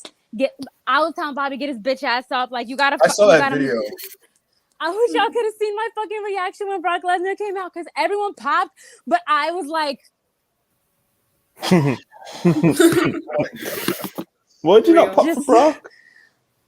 I mean, I took a video of him entering, but I did it with just like a stone face. I was like, yeah. It's because you thought they weren't going to do the Rollins title match, right? I thought he was going to steal the match from my guy. I thought I was about to witness a fucking robbery. Because on Sunday. I could probably give like a whole review of Extreme Rules if you guys want, but just in terms of Seth, I was very disappointed in the match. I felt like it could have been structured better. Seth always tries, and I feel like the way that they had structured it, it just wasn't. I don't know. I wasn't feeling it. I don't know what how I would say that in essay terms. I wasn't fucking feeling it. And then at the end, like Seth leaves and the whole no. I don't want to hear what Backup Hangman has to say about Seth Rollins ever. I like Seth. None of that. None of that. Yeah. But anyways, I fucking hate Seth, but Israel is my homegirl. So I slander him a lot less than I used to. Israel coming from was like Kevin Owens. All I'm gonna say is Triple H GH is racist? Question mark? Listen. If Seth making Bobby Lashley his little bro, and then stomping him the fuck out is racism, then bitch. Oh my God. I'm gonna take this bucket hat off right now and put on. Please chill. Please relax. Wait, Let her cook. Ladies, That shit was so y'all hard. need to see the video. Y'all need to see the video. Yo, why can't Monty, you're a Triple HGH merchant. Why can't the US champion get a singles match on pay-per-view or any kind of match? Why can't Before we get into this, listen. I don't know if y'all saw the Bobby Lashley is crying. He will now. That he's not that is not black anymore. What are you complaining about? Wait, Ayo, listen. In the I'm video, complaining about the internalized racism in WWE and your yellow ass. Wait, listen. That's crazy. Now hold on. Listen. In the video, right? All you see is Lashley's crawling, and all you hear is his voice. Get up, bitch! Oh. Get up! Yo, that video No, I told him no. Don't ever paraphrase anything that I say, bro, because you don't ever do me justice. I told him, get your bitch ass up. You got a match, little bro. That's it. And then everyone was chanting, we want Seth. Everyone was singing his song because Seth is him. Seth is the guy. That's why they call it Monday Night Rollins. Mm-hmm. That's why I rep Rollins. Simple. But no, he. That should have been the fucking main event, because I swear to God, after that, I was ready to fucking like. I said it in the group chat, but I was like ready to fucking rip my clothes off and shit. They just like sprint out the goddamn arena, you know. I was so fucking. I was on fucking 100. Daniel Garcia, but I am too. Shout out to Daniel Garcia. Yo, on occasion, that's my guy. On occasion, very much so. On occasion, that's my guy. But Daniel, your decision that you made yesterday, we have problems, sir. But we'll get into that later. No, I love that turn. I saw it coming a mile away. I said it on the podcast. He's staying with the JAS. That's why they're doing this whole I don't know thing. I saw it coming a mile away. I just didn't know when they were going to do it. I didn't know if they was going to do it last night or the pay-per-view or what was going on. But all right, y'all, listen. Yes. I gotta bounce in a minute because I really do have to leave and like head back to my actual home. Right. I gotta leave my city of Brooklyn. It's my city now because it's Rollins City. This is my territory, technically speaking. But, you know. Don't ever cut me off. Don't ever cut me off. So I'm just gonna wrap this up. Yeah. Fuck Ronda Rousey. Fuck Matthew Riddle. Yes. Fuck any UFC person ever that's been involved with WWE. Why the fuck are you here in my house? Like, I feel like it's so disrespectful. Like, they got their fucking dirty ass shoes stomping in my house. Like, they need to get shot. Like, it's so fucking grimy. Like, I can't do this no more. But yeah, no. Wait, no. One of the commentators said, "Why can't the TNT champion get a match on pay-per-view? He hasn't missed a single pay-per-view, dickhead. What are you talking about? What the fuck are we talking about?" I said Bobby Lashley 6-man would have been cool too. It's real quick.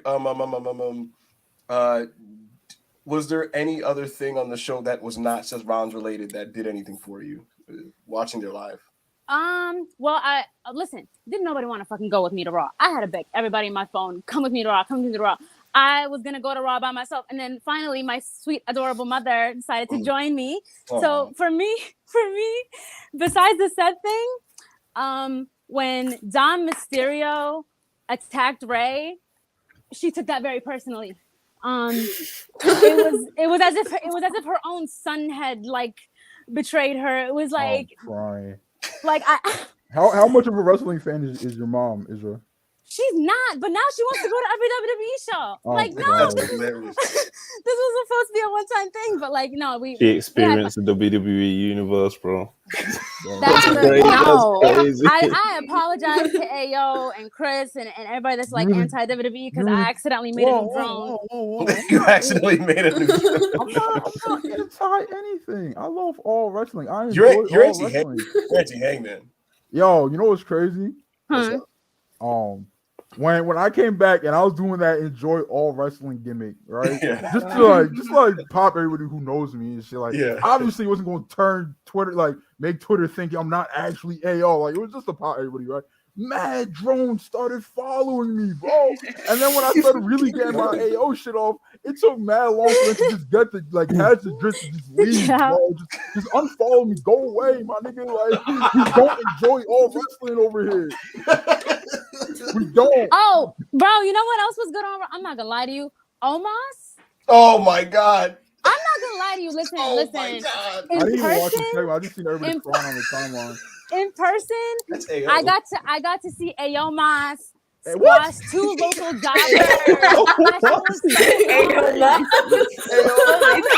of my brother, man. I was like, let's fucking go, Ayomas.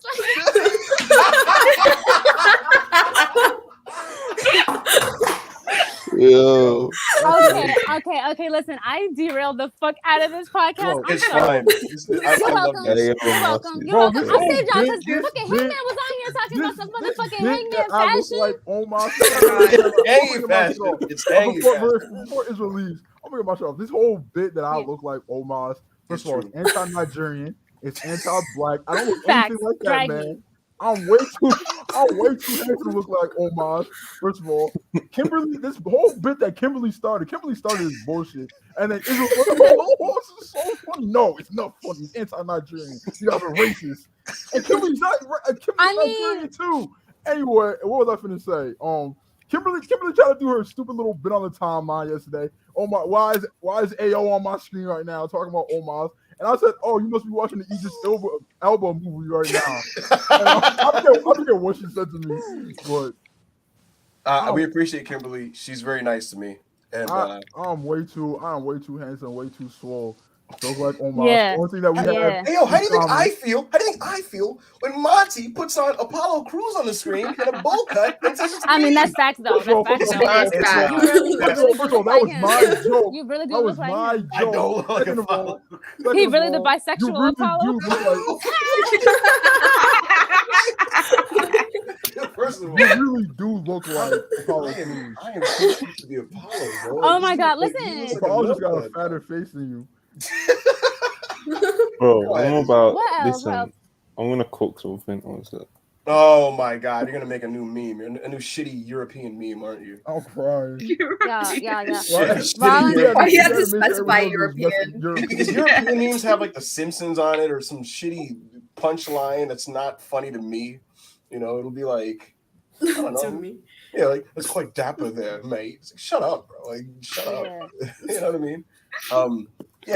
Honestly, Israel should make a TikTok series of her walking the streets of her local areas just talking about wrestling. and just losing my damn mind because I feel like I'm cooking more than I do when I'm sat, and I'm just like, You know why? You know why it is, Israel? So your brain works like mine, right? We're kind of insane, right? And here's the thing: so don't ever fucking permeate you ever again in your life. I'm gonna cut you off right there, okay? No, let me cut. Because I got it. Let me cut. Wait, listen. When you're insane, right? Sometimes your mind is really chaotic. With your thoughts. Are you calling an immigrant Muslim woman of color insane? Yes. Are you? Absolutely. Are you? Yes. Nasty business. And so here's the thing. He's xenophobic, Islamophobic, Arabophobic, Iraqophobic, like everything. He's so sick. Remember when Anna used to say that I hated Latino? Used to? Me and Anna. He still does. You still do. You still do. Yeah. I think Bandito needs to be back on TV ASAP. So I have proof that I hate Latinos. You have proof. I'll tweet it. Oh my god. Okay, before also, Anna, I'm gonna just say live on air because I didn't talk to Anna earlier today. Check your message request. I had to DM you for my new burner. Hangman tried to assassinate me on my my god, this is crazy. What happened? I told her that my new burner was my new burner because you tried to assassinate my old one, bro. On some weird jealous shit. I didn't try to assassinate you. He's sick for that. I thought private. I'm retiring the Apollo picture because I've got one last one. Oh my god.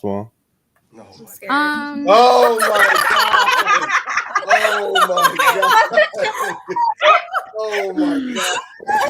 Yo, this is the last one.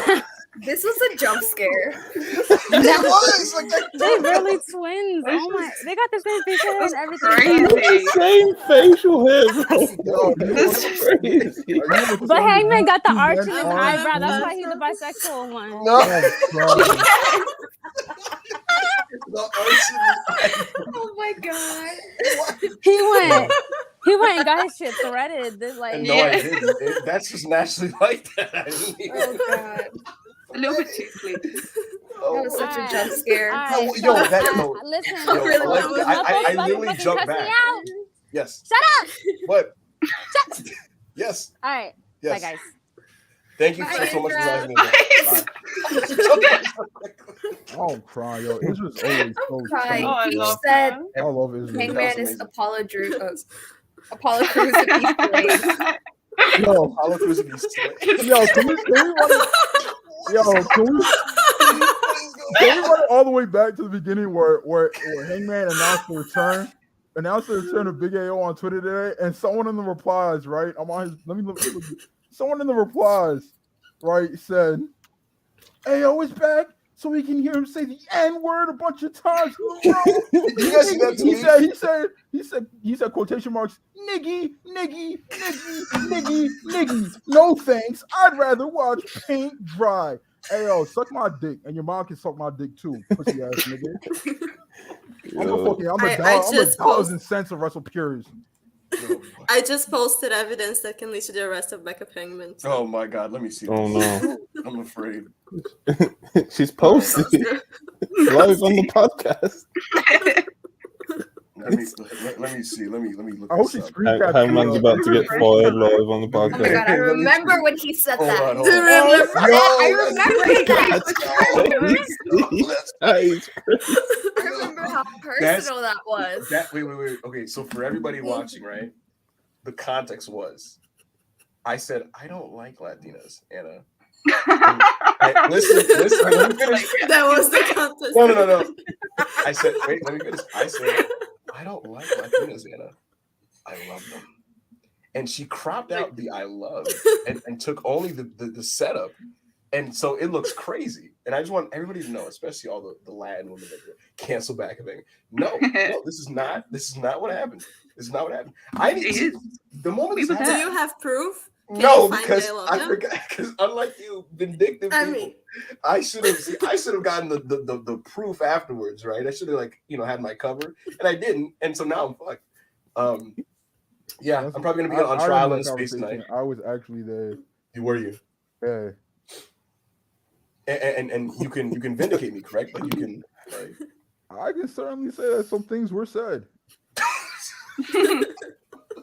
Hangman say I don't like Latinas. I don't want to say it, bro. What happened to this podcast? I love Bandito. Monty, this is the best podcast we have ever done. Yeah, but what happened to me? This is the best. What we need every week is like 9 people, drunk Israel walking around Brooklyn and just laugh. It's amazing. It's amazing. Oh my god, who was in the space when I was walking out of Arthur Ashe? Yeah. Oh my god. When you almost got arrested. when you were too poor to afford that water. No. A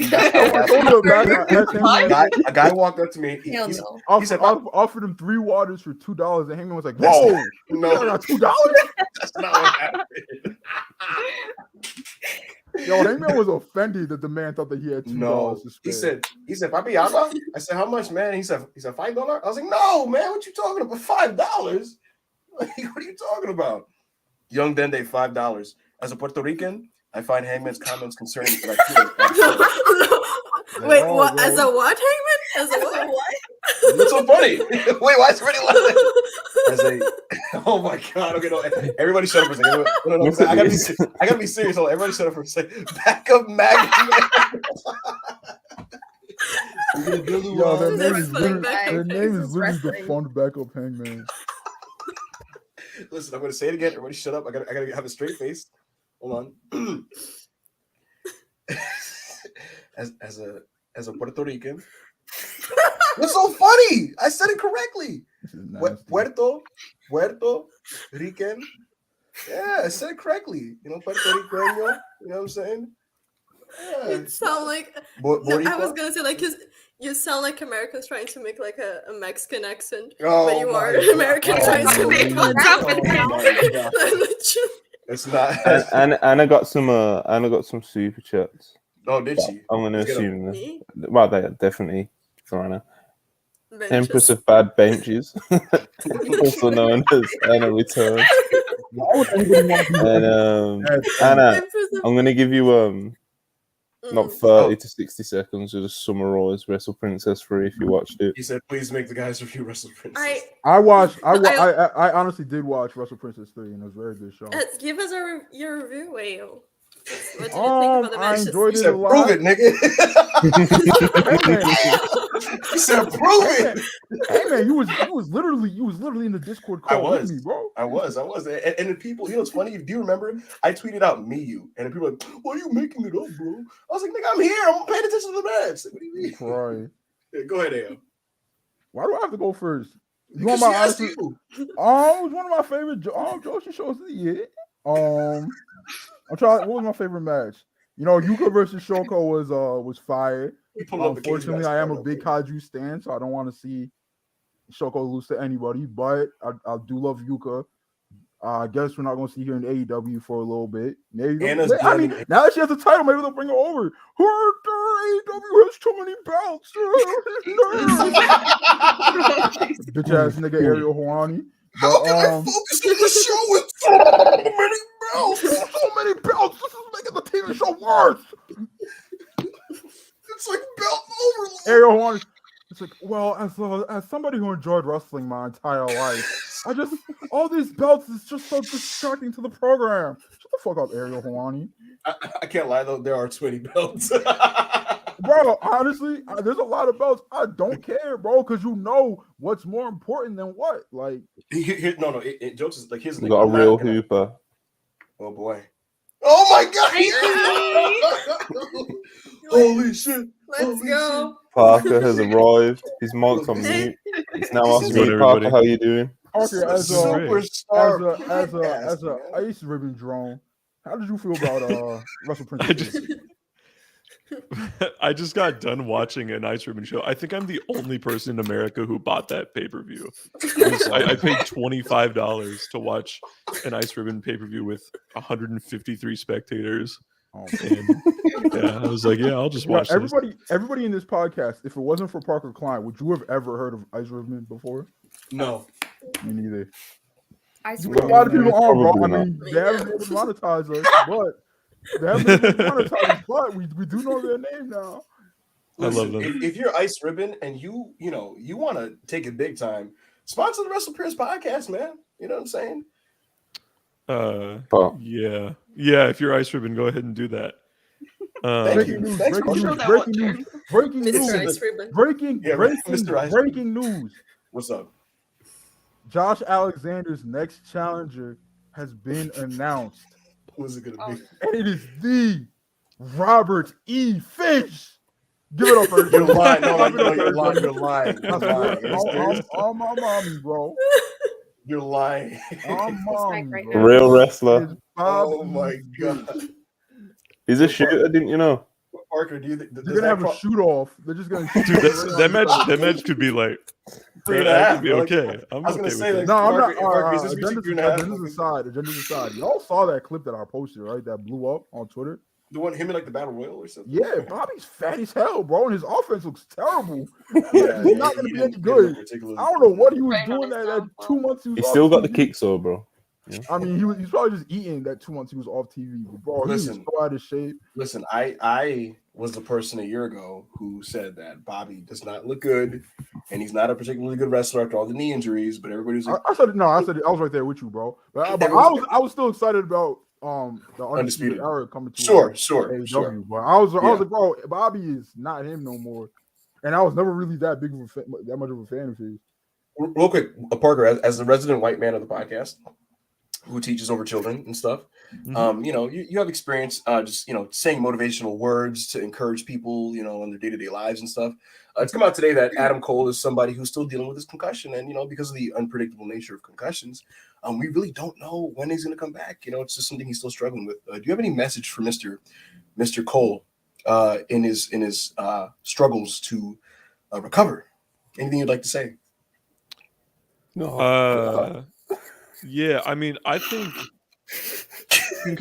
concussions are. That's a good message, actually. So here's what you need to know, Mr. Cole, Adam. Yeah. Concussions are not real. Like you, they're a choice. They're a choice. You can choose to not. So I'm gonna just choose to not be concussed, bro. In the fucking ring like yesterday. Okay. So what you're saying to Adam Cole is just like you're fine, go wrestle, right? Yeah, it's like when like white women say that they have imposter syndrome because they got like a B- on a test. It's not real. I did wonder where you were going with that for a second. I don't know. I never. That was great. It was a shaky landing, but he nailed it. This is what I said earlier, Monty. Certain people just have the sauce and clout. They can just get anything over. You know, this man made a reference that made no sense, but it got over because he's working. It's not real. Why are getting D's on tests? Imposter syndrome's not real. What else isn't real? What else isn't real? Yo, could you imagine? I don't think ADHD is real. Oh, I don't think ADHD is real. No.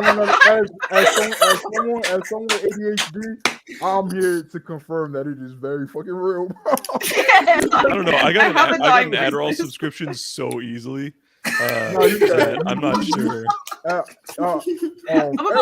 Everybody knows I'm a fucking attorney. Yo, it's so I was literally like, I'm not gonna say that on air, but it is very easy to get an Adderall subscription. Could you? It's insanely easy. You just be like, yeah, I've been having trouble the focusing recently. And they're gonna write that script. Don't do it. We do not support at Russell Pierce. We do not support you doing this. Do not do this. You don't need Adderall unless you have ADHD. Could you imagine Parker? But it is very easy to get a subscription. Yo, I don't know who's seen Scary Movie 3. Can you imagine a Parker bit where like he lists things that are not real and it's like really dubious statements where we're all like laughing and popping until he ends at it. He's like, you know what else isn't real? Racism. And then everyone gets quiet, like, oh wait. Everyone's like, whoa. Oh, whoa. Like, hey, whoa. So what happened right now with you? No, that didn't happen. Ooh. Parker's like, you know what else isn't real, guys? White privilege, am I right? Backup Hangman did drop a joke earlier that completely bombed. So, which one? Yeah, Which one? Surprised. Which I can't. No one remembers. That's the saddest thing about it. But yo, anyway, we're all having fun here. You know, it's a big party and everything. We've probably got a few more people who want to jump in. But we're supposed to be reviewing Dynamite apparently. Oh yeah, that happened. Dynamite apparently happened last night. Before we go into the Dynamite review, Yeah. I did want to say the in-ring feud that I enjoyed a lot. Oh yeah, we into the super chat. This is a mess. It was the Sami Zayn, Kevin Owens NXT feud. Their matches throughout history are just so consistent, and even though they've wrestled a trillion times, I don't really get tired of seeing them wrestle. I think they're just meant to be together forever, and I love them, and they're awesome. And Anna, what's your absolutely? Let me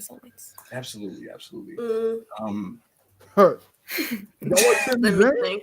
Shut up, Anna. What's your favorite in-ring feud of all time? I mean, I guess like Kenny versus Okada. It's a classic. I also love Young Bucks and Lucha Brothers. I also think it's great. Yes. Let me try to think like a. Everybody talks a lot about Manami Toyota and Hokuto, but I think Manami Toyota versus Aja Kong has like matches I personally enjoyed the most. So I would say that. Parker, what's your favorite in-ring feud of all time? I don't understand who this is with this. I don't understand it at all. It's very strange. I don't really get it. What my favorite in-ring feud of all time? Yeah. Yes. I don't know. That's a tough one. There's like so many really good ones. I don't know. I love just like a personal favorite is like Kento Miyahara and Suwama in All Japan, who I think have literally never had a bad match together, and I was really happy that was the Budokan main event this year for them. So that was pretty cool. But yeah, I love Kento. Actually, Kento like quietly has like a ton of awesome career rivalries, like Yuma, Aoyagi, and Zeus, and all those guys. Charlie, what's your favorite in-ring feud of all time? Probably Golden Lovers and Young Bucks. That's a great one. So real. Mine would probably be Baron Corbin and Shinsuke Nakamura. I think that they've just had so many classics with each other. Like their matches are so important. Well, stop it. I almost like reflexively said something that would get us all canceled, bro. So please just try to keep your backup hangman this to a minimum. What's your no more? Ayo, did you answer? What was your favorite in ring? Yeah, it's Kazuchika Okada. Oh yeah, Okada Omega, and then Monty said it was Steamboat Flair. My honest favorite in ring feud, I don't really know, to be honest with you. Maybe because it's not the best, but just one of my favorites in terms of every time they wrestle. It's awesome. It may honestly be fucking Tajiri and Super Crazy. They've had a bunch of matches from Mexico, Japan, and mainly in ECW. And I just love. They had one in All Japan last year. Really? Was it still like at least passable? No. Oh, okay. Super Crazy is horrible right now. Really, he's like really bad now. The last time I saw him, he was really bad, bro. Like he was really that's unfortunate. Because Tajiri can still like move a little bit, I think. An in-ring feud that I think is like they don't have the longevity of a lot of people, but I think their quality is like really close to unmatched. Actually, is and I don't think anybody like talks about this. Is Will Ospreay and Matt Riddle, of all people? I've never seen them wrestle. Oh, dude, no, they had three matches in the span of like a year on the Indies. I think one was in like Progress, one was in like the Irish Evolve. There's definitely one in Evolve. One was in OTT, the Irish promotion too, and they were all super different and really creative and just a lot of fun. I love those. They're seriously like borderline 5-star matches. Okay, so but what did Dave Meltzer rate them? I don't even know if you watched them. I have two statements. One's a question. Parker, would you rate that feud over Ospreay and Hiromu? Yeah, oh yeah, definitely over Ospreay and Hiromu. Really? Well, yeah, I wouldn't say like definitely without a doubt, but like Ospreay and Hiromu have had really good ones. I think Ospreay and Hiromu's best match is actually it's like New Beginning 2018. I want to say it's better than the Wrestle Kingdom one, in my opinion. Wow, I gotta watch these Riddle matches. You know what I want to just say real quick also. I think genuinely like what happened there? Murph YouTube. Yo, I can't believe my English teacher's on the pod. That's hilarious. Thank you for the $2 super chat, Murph.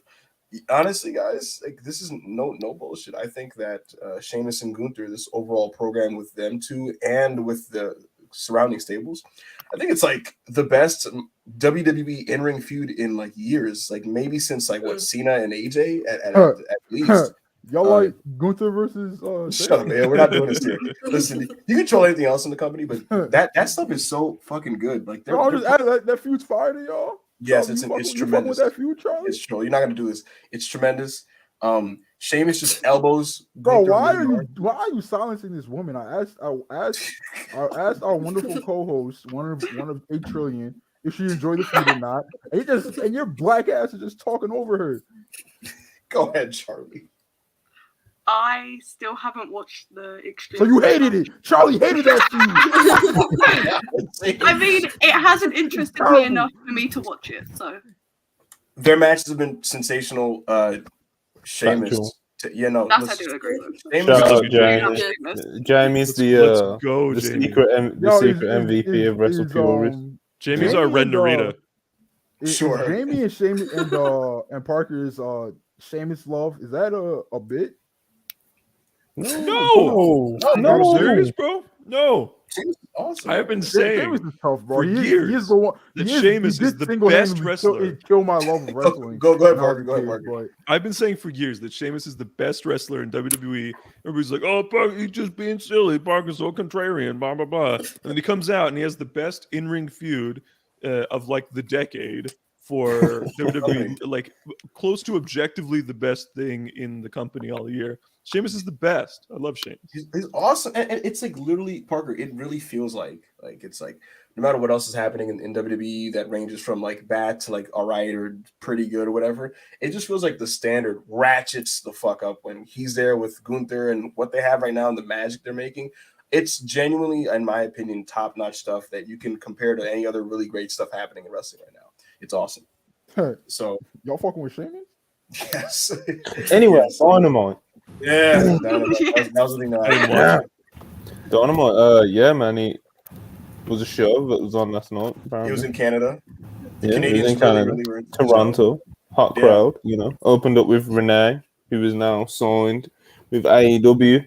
Tony Khan announced it a couple. No, not even in like a thirsty way. No, like just no bullshit, no. Yeah, but the way it just like leaked out, you know, mid.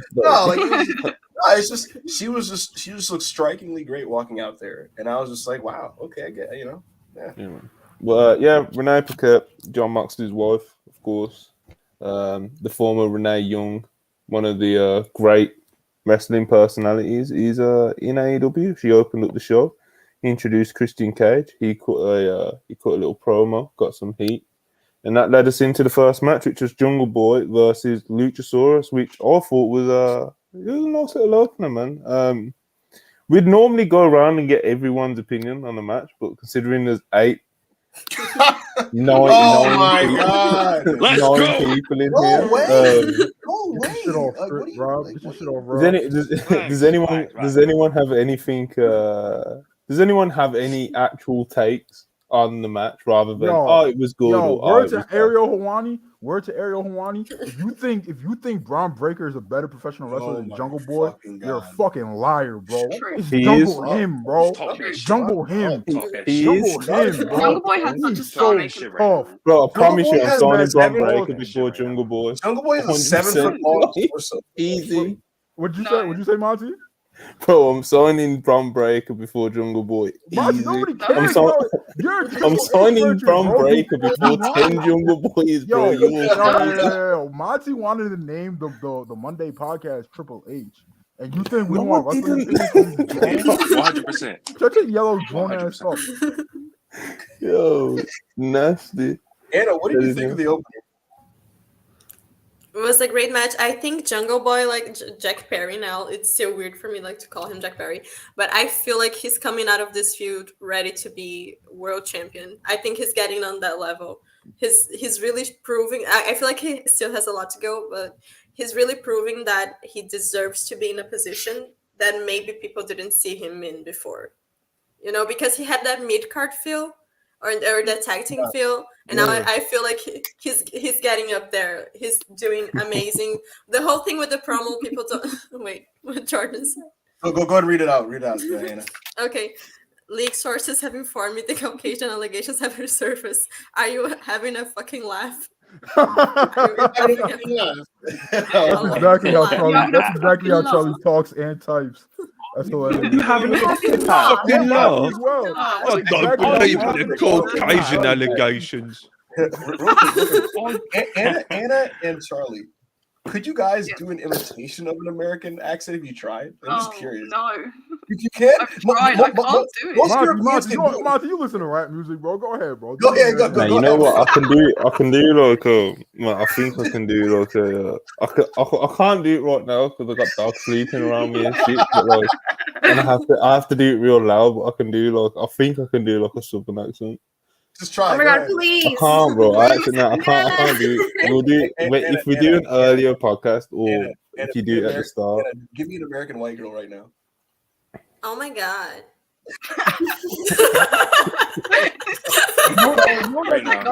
That's all I know.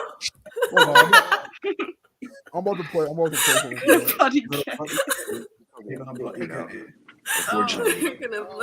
I find doing an English accent quite delightful and easy and striking, and I just love. Hangman, do your review of Luchasaurus versus Jack Perry in the British accent. Okay. Well, when I began watching this match between Luchasaurus and Jungle Boy, I was stricken by. Parker is so real. I was stricken by Luchasaurus's astonishing ability to work as a monster heel. It was quite engaging seeing him play a monster heel. Me, like, physically ill. The David versus Goliath nature of the matchup. What the fuck is going on? Yeah. Why did you look confused? Like he ended up in the wrong room.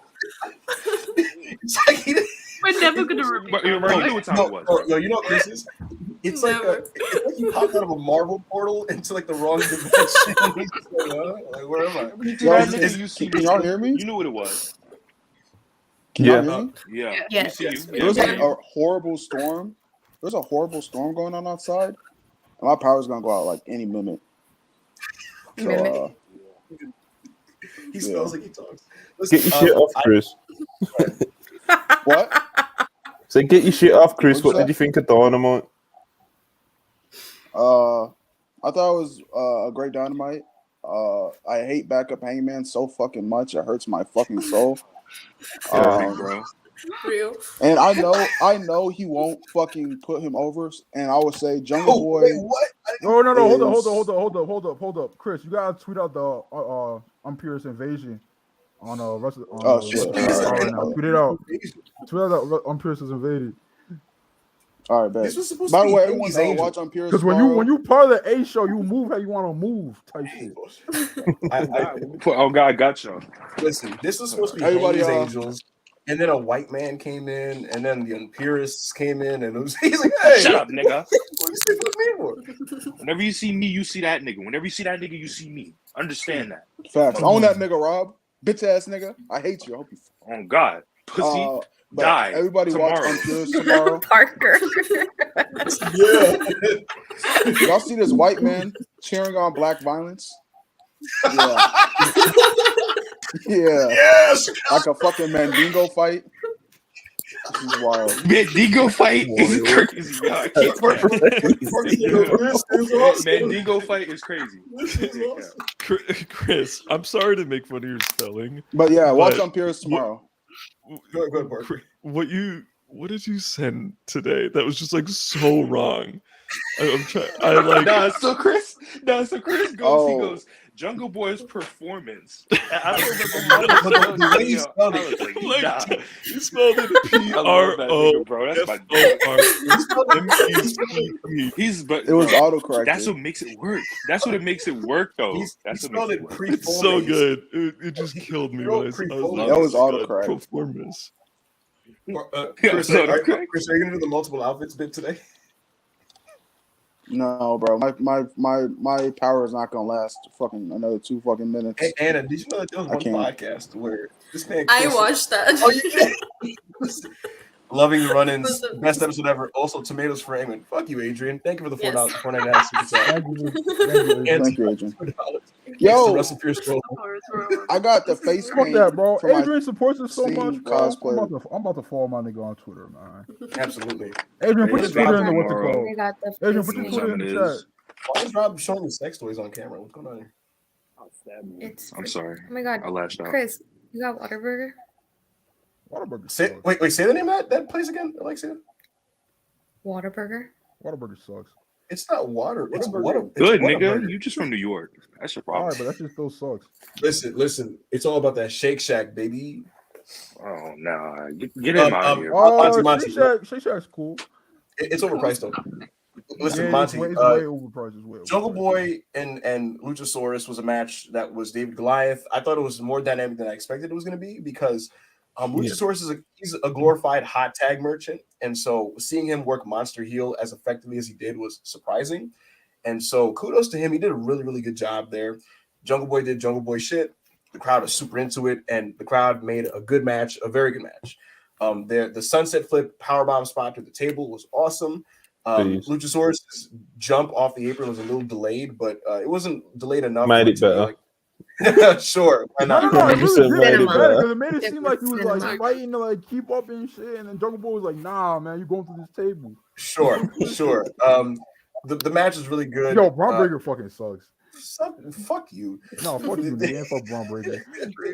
That's why. You know what? Screw all of you. Listen, fuck you, Chris. Get out of here. Listen, anyway. Hey, no. I'm talking about little boy. I'm about to say, bro, relax.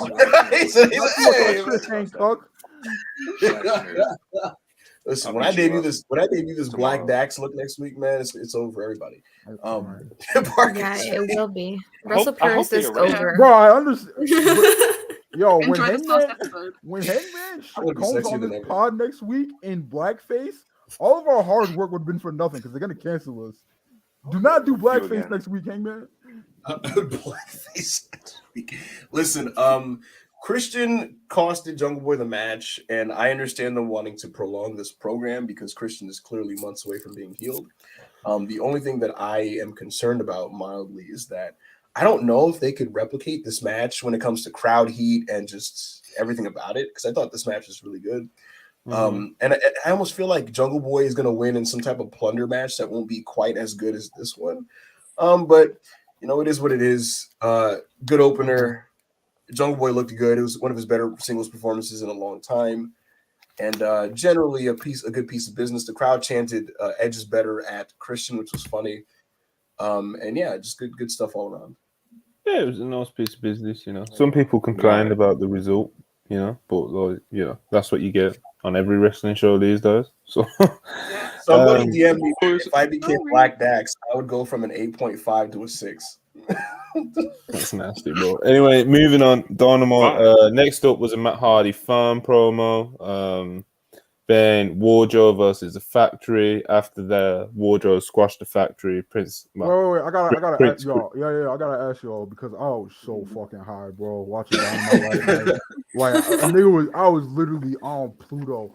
Is Stoke and Private Party gonna team up, or am I getting my hopes up? I don't know what's happening. No, it's Cassidy versus Ethan Page, and whoever wins gets the Private Party contract or something. But I'm saying, where I feel like going? if Isaiah loses, I think like the firm gets like Matt Hardy's contract or something. Oh yeah. And then Private Party have to work for the firm. Hey, Jesus Christ. Hey, this is what's literally happening.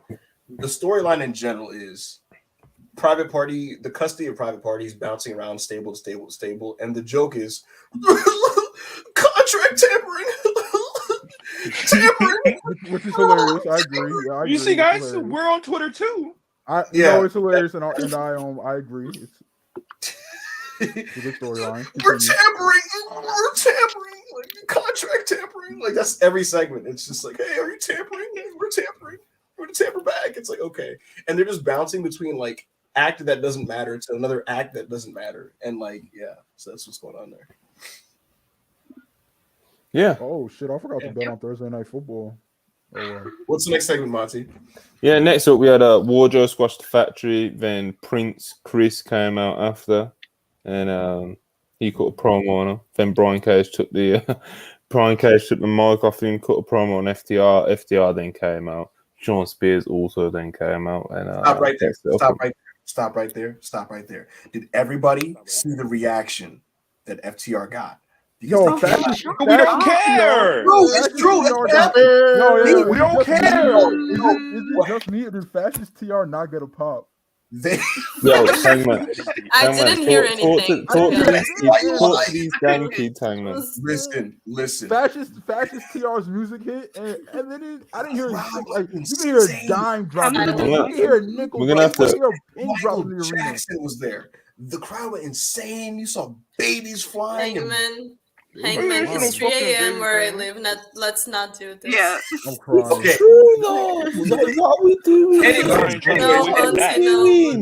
put 3 of us in. That was the loudest pop last night. The loudest pop last night was when FTR came out. It's happened The 2 loudest weeks in a pop row. was I'm not doing it. I'm not doing Orange it Cassidy anymore. won. I'm not doing it. I'm not doing it anymore. This is That's not- insane. Nobody likes Fastest PR. They did not get a pop. I'm about to say. We're just gonna make things up. Anyways, Not making anything up. let me pull the curtain back. So in one of the group chats, I saw people like kind of like reacting, and I was at work, and I was like, oh my god, did Omega show up? Because they're like, oh wow, oh my god, LOL. And I'm like, oh my god, Omega's here. And I come in the chat, and I was like, okay, who returned? Like, holy shit. And I think it was AO was like Sean Spears. I was just like, okay. Right. FTR did not get That a was pop. so funny. Why was Sean Spears got a FTR pop as using well. Sean Spears' old 10 gimmick when somebody's literally using the gimmick right now in the company? Because Sean needs something. Kenny Omega said it best. FTR. Can we get a group 10 from all the people on camera? Like just do it on. Don't do it, ladies. What are y'all doing? No, you gotta bring it in and out like they do on TV. Yeah, there we go, Anna. I was that confusing. Parker was like shoving. He was shoving his hand at the camera, like he's raising the room.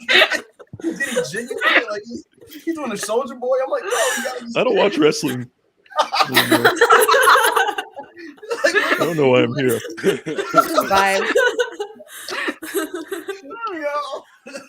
Have we talked about a single match? Yeah. Dynamite already. You just gotta find the crumbs. Listen, on Rampage, we have set up FTR and Sean Spears versus the Embassy, which is Rampage about to do a point. Nobody's trying to watch Fascist TR. It's gonna be Dax Cash and Sean Spears. Can I say I love the Embassy? Why? Yeah, I love it too. I love Prince Nana. I love the Embassy. I don't get it. Brian Cage promo of his life last night. Oh God, he was cooking. He said, hold on. He said, and I quote, if Canada knew Dax Harwood like I knew Dax Harwood, I wouldn't have let him into Canada. And that nigga was cooking. Monty, you know what I've been saying about Dax. Hangman, you know what I'm saying? I have information that will lead to the arrest and imprisonment of Dax Harwood. This is literally why Dax told me I will never do a WrestlePeers interview. Good, I don't want that. Damn. I don't want that monster on our platform. Listen, we didn't need the two. We didn't need the two views anyway, bro. So bro, you know he literally said Dax is one of the only real wrestlers left. You know, he's awesome. I see some of you people jumping up and down for some inadequate wrestlers. You know, he literally said to me, "Yeah, I see the terrorist stuff. You guys are crazy," and you can feel the tear. He's so gotten to. Yeah, you can feel the tear, like because he wrote haha, and I was like, damn. Oh, what? So hey, Hangman, around when was this? Oh God, maybe like 3 weeks ago. Dax Harwood, I have information that will lead to your arrest. Oh God, bro. Why are you bullying this family, man? Who's such a good not a family man? He just wants to have good matches, you know, and provoke for his family. Hey, bro, I'm looking at a Dax Harwood interview right now on YouTube by like a what do I call it? Like what would you call this? Independent, by another independent podcast. The views ain't viewing, bro. Dax Harwood not a draw. Hey, listen, this nigga. So basically, someone told me that. Go ahead. I was saying. So basically, Hangman was crying about the 5 views that we not finna get. Like, bro, relax. Yo, I'm looking at Dax Harwood interviews on Twitter. Hey man, the views is not viewing, bro. People don't want to hear what Dax got to say. Monty, we just got to accept it. You know what I mean? Yeah, I've accepted. It's a Wrestle Purist civil war. You know. Listen, when your match against FTR, the Reseda boys, you know, it's crazy out here. When the Royal Quest match, saying the Reseda boys, bro. It sounds racially motivated.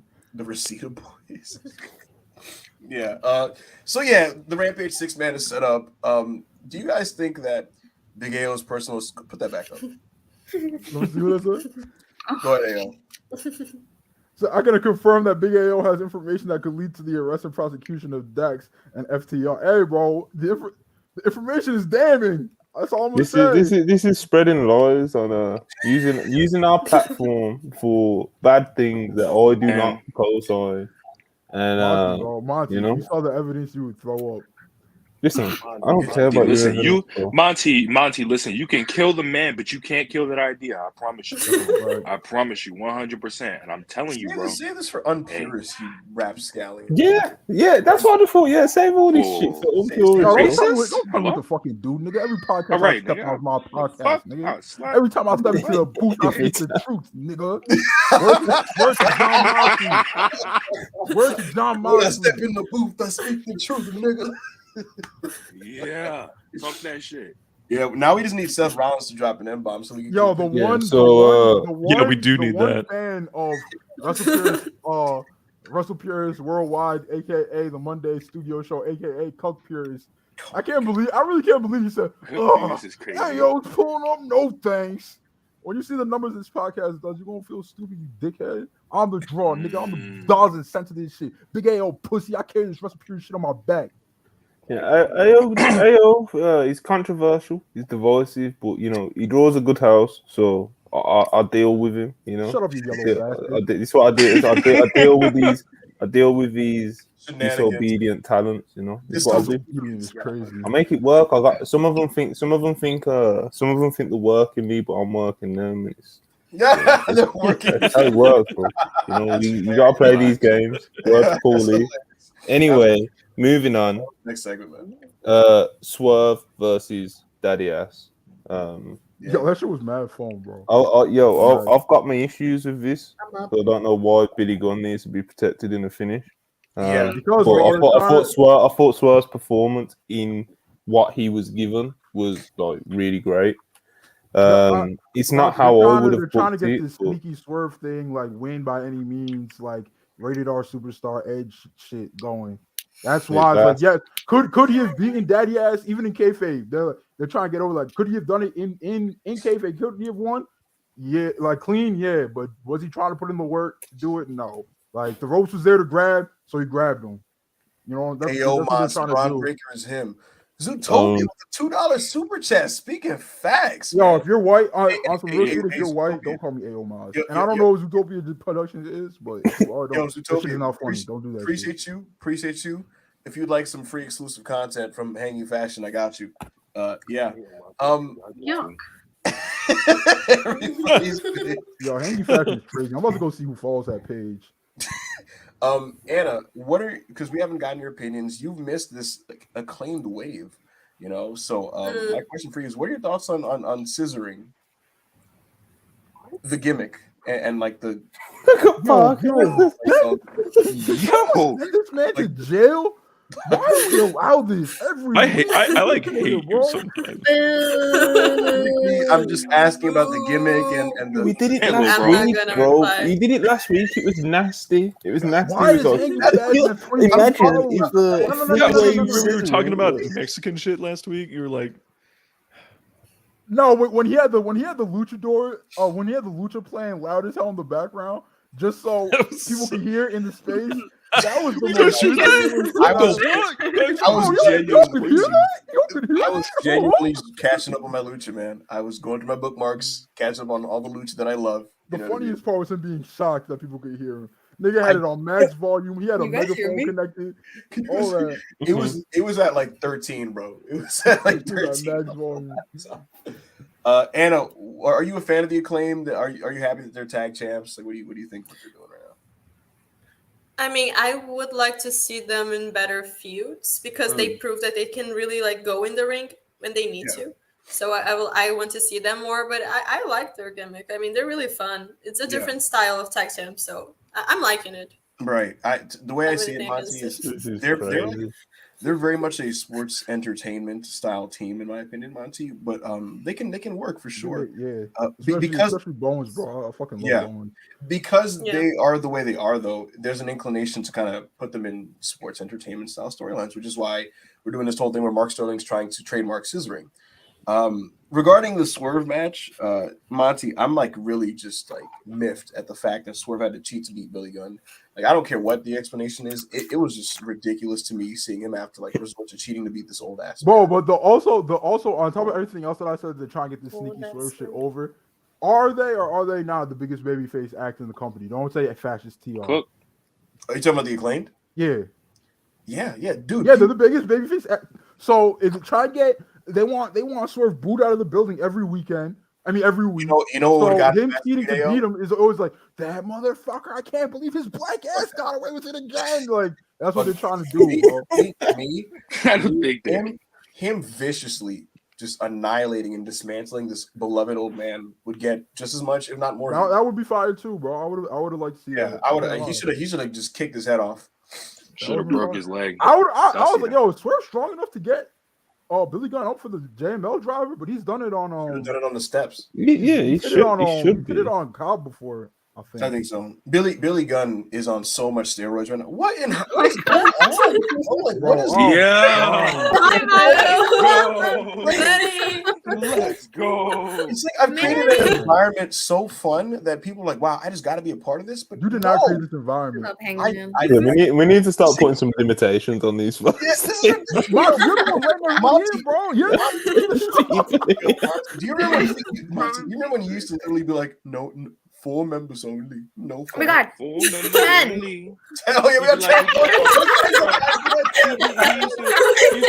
He used to be like an all-star podcast, 6 people. No fucking way. Literally used to be like, no to 5, 4 the max. Listen, we've got a hot take in the super chats. Yo, Parker. Man, you gotta, what's it called? I'm calling on you to read this one. Oh boy, you gotta link the post and say that you're here, Manny. Wait, you want me to read that? When people gonna admit TK fell off as a booker? He keep doing the same, but he's not gonna say it. So I'm gonna assume he said shut. DG and Luchasaurus stories the same stupid contract lawsuit stories. Keeps throwing randos on TV while shelving his own overacts with momentum. Yo, Monty, I was sending in super chats. Vicky93, thank you so much for the $20 super chat. Thank you for the $20 super chat. I know for a fact Monty was the one who made you send that. I'm gonna keep my mouth shut. So here's my take on your Vic93. What I would say is this. I actually do think that Tony is not, I guess, in a creative hot streak the way he was a year ago. But I also think it's one of those things where sometimes, just as a creative myself, sometimes it's like you're in a better rhythm sometimes and you're not. And I do think that there's some undercard feuds that are like, leave a bit to be desired. Like for example, the trademarking of scissoring storyline, like that's amusing, but the other one, like that's just kind of like, what are we doing? Is like private party contract tampering. Like I don't think anybody really gives a shit about that. You know what I'm saying? I do, bro. Private party on television. I do. I like the BK. It's BK all day, pussy ass nigga. I like ROH is cooking right now. I'm actually like seriously addressing this thing. I like private party, right? I want them to be on TV, but like, you can do something more interesting than that. But it is what it is. Overall, as a booker, I mean, to me, I always thought Tony Khan's strength is that he's a great promoter and a great matchmaker. He knows that fans want to see great wrestlers having great matches, and so for him, it's like signing talented people that people want to see and putting them in matches people want to watch. That's been his primary strength for the most part. And I think a lot of the greatest things we've ever seen from AEW have been off the strength of really talented individual efforts. Like MJF, for example, who has so much character depth than he even gets credit for, and we'll talk about it later. I think that's even a bigger strength than just like his booking. I think Tony Khan is a good booker, and it just so happens that right now, AEW's down a couple of the geniuses that he would employ that would do genius things on the show, like a Kenny Omega or Omega, yes, Matt and Nick Jackson, yes, or like a Sam. And that's really it. All right, moving on. So with a Kenny, Matt, Nick, with a CM Punk size void, Kenny, Matt, Nick, they're not around right now. That's it. That's not around. Andrade, he probably has some good ideas. Thank you so much for your super chat, sir. I think with when it comes to a lot of what bookers, you said, Vic 90. no, go on. People are entitled to their opinions. And if you're, I mean, it's not AEW Summer 2021 right now. It's not, and I think everybody knows that. But just because something's not the best that it's ever been doesn't mean that it's bad. Just because something's not the best that it's ever been doesn't mean that it's not really fucking good. And AEW is not the best it's ever been right now, but it's really fucking good. Last night's show was awesome.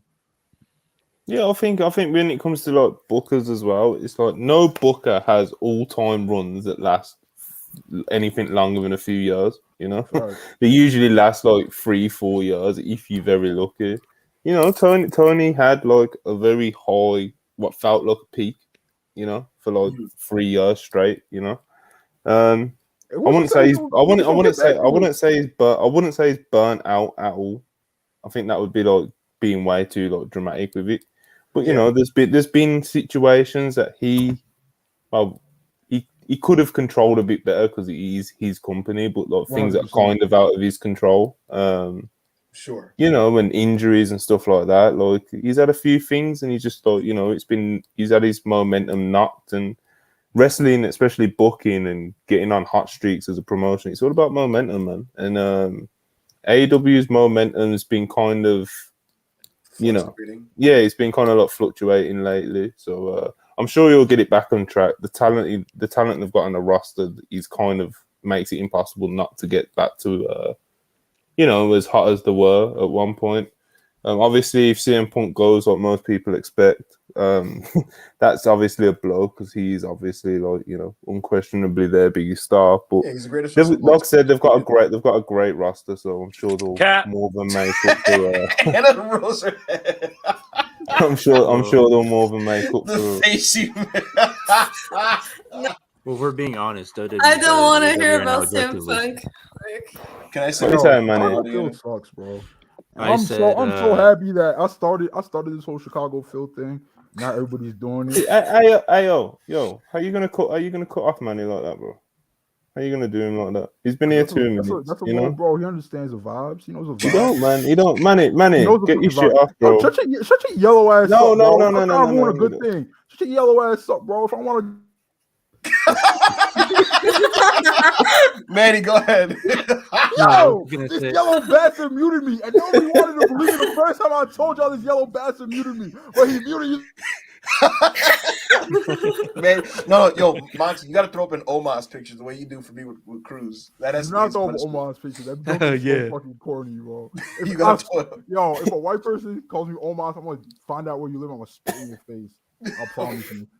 Manny, what are you gonna say? I was just gonna say WWE objectively is better than AEW right now, so you know that's what it is. Thank you for objectively, you know. Thank you for your point of view, Manny. Yo, I just saw the rating. AEW did against the Dodgers game, bro. They caught the rating against the Dodgers. Niggas was talking about it was gonna be in the mud. Monty, who said that? The ratings on the silencing Arthur. Arthur. No, because Monty be in the group chat like the ratings are in the mud, mate. They're gonna die soon. Nobody's buying tickets to the AEW thing, mate. That was a pretty good accent. They're gonna go under soon, mate. They're dying. Warner doesn't want to renew with them in it. CK doesn't have the sauce anymore, mate. It's CK's not lost working. without CM Punk, mate. Yo, Parker's these lawyers on my name are crazy. CM Punk keeps the lights on, mate. Just trying to make it as accurate as possible. Triple H's penis is definitely 5 inches longer than TK's penis, mate.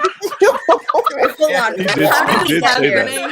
How did we get here? No, these are real quotes from Monty. These are crazy. This is crazy right now. Podcast because like someone already made it. The facial reactions from Anna throughout the spot where like she just looks up like, huh? I've been incredible. It's 3 a.m. I'm like super tired. I don't know what's happening. It's amazing. I don't remember where we were. Hangman. Yeah. Before we continue. Yeah. I'm jumping off in like 10 minutes. So I'm going to trust you to navigate the rest of the Dynamite. That's fine. The only thing is, how do we end this? 4 hours long. How do we end this? I'll end it. I'll come back into this. Do you promise you're going to be here? Because what if, like, I'm afraid you're not going to be here and we're just going to be, we're going to just like, no, bro, I'm here, bro. I'm here. It'll be like Unpurist. It'll be like Unpurist. Okay. Yo, what part of the show are we at now? Yeah, where are we at in the show? We just are finished the Matt Hardy match and a private So what's the party, next match and of the then show? Daddy Gun. Oh yeah.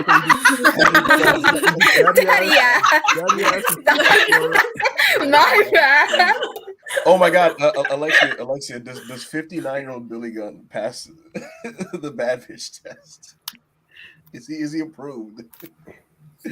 She's Hannah's thinking about it. I say yes. No, he's an ally, but I don't think he's like. Him being an ally is crazy. Yeah. The way none of us answered first because we I just Yo, have to when say none the of them- crop yo, tops Henry, are Henry, when good. none of them answered at all at first, it was a resounding yes from all three of them. They just didn't want to be called live on air. Bring back Quiet as fuck. That was that was a group maybe. They're in their little group chat talking about right now. TR is the best tag team in the world. Cry. Thank you so much. That's not true. Yo, Fascist TR is not even the best tag team from North Carolina. Oh my God. What are the That's a real super Not chat even the right best there. tag team in the prison system where they about to be. That's a The fact. last Once two I years. exposed Dax Harwood for the lies and the Right. other things. Next. that he's Name been- $2. Back up. You picking Cora Jade over Anna Jay. That's tough. I wouldn't pick Cora Jade over Anna Jay. I actually like Anna JAS. I think her I'm gonna choke you gimmick is very interesting and very well performed. This nigga's a pervert. Choked. Wait, Like, whoa. Pervert. He's a I am pervert. not. perv, I think like, that the what's wrong gimmick with is good. Big Mouth Loud needs to make a comeback. Don't know who that is. I Thank don't you so know who much that for is the either. for the super chat. Will we ever see Danielson in a UWF rules match? Yeah, no. When he Okay, eventually no. tours Japan, maybe. No. Bro, That nigga's brain would erode. No. Brian Danielson has 17 brain cells left, and they're shmoney dancing that they're still alive. You don't need him in a UWF rules match. You don't need him getting shoe kicks. Somebody was like, Brian, AEW is working with Noah. We need Brian Danielson in Nakajima match. If that match happens, we'll never see Brian Danielson wrestle ever again. Brian Danielson's brain will combust, nigga. No. Bro, they're gonna have to do the same surgery that Shibata got, where they completely removed his brain out. Word to Melton. They're gonna completely remove Danielson's brain to fix that motherfucker. Jesus. This guy's a match with Nakajima. What are we talking Bro, about, bro? it's the crazy thing. After Nakajima knocked out his second person in 3 weeks, or whatever the fuck it was he did, there was people in one of the live chats on one of our streams who must not have seen what happened. Like, I can't wait to Danielson to wrestle Nakajima one day. No, I think Yo, they knew exactly what happened. that's crazy. I like to give people the benefit of the doubt. Because it was 3 people this summer that he's knocked out. It's 3 people, and the first time it happened, I was like, "Yo, people going kind of hard on him, bro." I thought he was just trying to do a strong style elbow on it, and it went away. But it's like, nah, he's doing that shit on purpose, bro. That shit is So the last one was on purpose. I have the Dynamite recap up, Monty, so I can take it from here. The next thing that happened on the show was really, really interesting because we had a backstage interview where MJF was speaking, and he said a couple things. He started off just being MJF. He called Stokely Hathaway Carlton Banks, and got him out of there. Yo, why was he trying to cuck Stoke like that? That was something. Yo, MJF, watch how you talking about dog, bro. MJF looked at the camera and he basically said, like, the people here who hate me behind the scenes or on TV, and the fans, like, you have to understand that I hate me too. And when I look in the mirror, I don't like what I see, and I've punched the mirror a bunch of times, and the reality is, like, I have to be the bad guy to be successful. I have to be this way. And it was very interesting because in a way, even though it was delivered very confidently and he sounded super serious and savage, MJF, the character, this is one of the few vulnerable moments he's had as a character. And in a way, it's a bit of a window into the psyche of Maxwell, because it's the first time he's essentially telling you that, like, I'm playing a part, and it's because he feels the internal justification of doing so. He made allusions to having a past with William Regal and having issues with him that we'll later find out more. But I just thought all this was really interesting, and the whole looking at the mirror and finding out your morality off of that, like, if you want to be a lore person like me. It parallels to CM Punk because CM Punk and Daily Space told no, it applies. It applies. I swear. Hang Waffle as the bad bitch is horrified right now. Here's the thing: CM Punk told Maxwell. He said, "I look at myself in the mirror every morning and I ask myself, am I a bad guy?" And his conclusion in that promo was basically like, I don't know, but I'm trying to be a good person. And he shook his hand and hugged Max, right? And Max, at the end, he swerves him and tells him he's a devil. And now you fast forward, and now Max is the one basically saying like, I tell myself, I look in the mirror that I have to be the bad guy. And to me, what I feel like is this is an intentional character wrinkle that was intended to be revealed had Punk and Max done their fall program. Because what I was thinking was going to happen was I think they were going to switch alignments.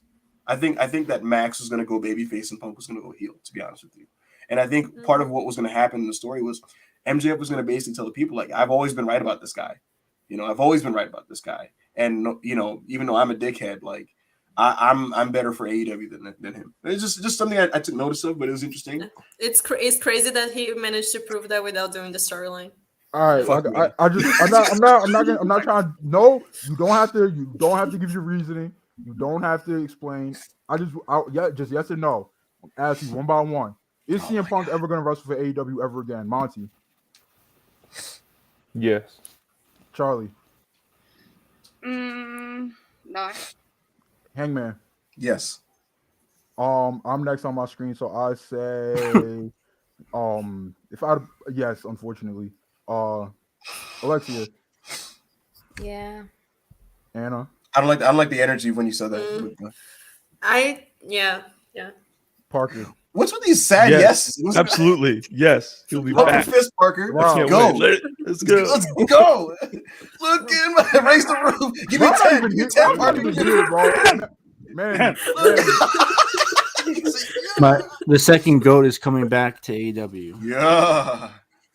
It's unfortunate, but I think he's gonna. I don't know if it's gonna be. It might not be this year. It might not even be 2023. But I think he's gonna come back eventually. Yeah, well, I don't think he's gonna be able to come back for the rest of the year because his he tore his whole tricep. I keep forgetting that he tore his fucking tricep, bro. I heard that injury sucks.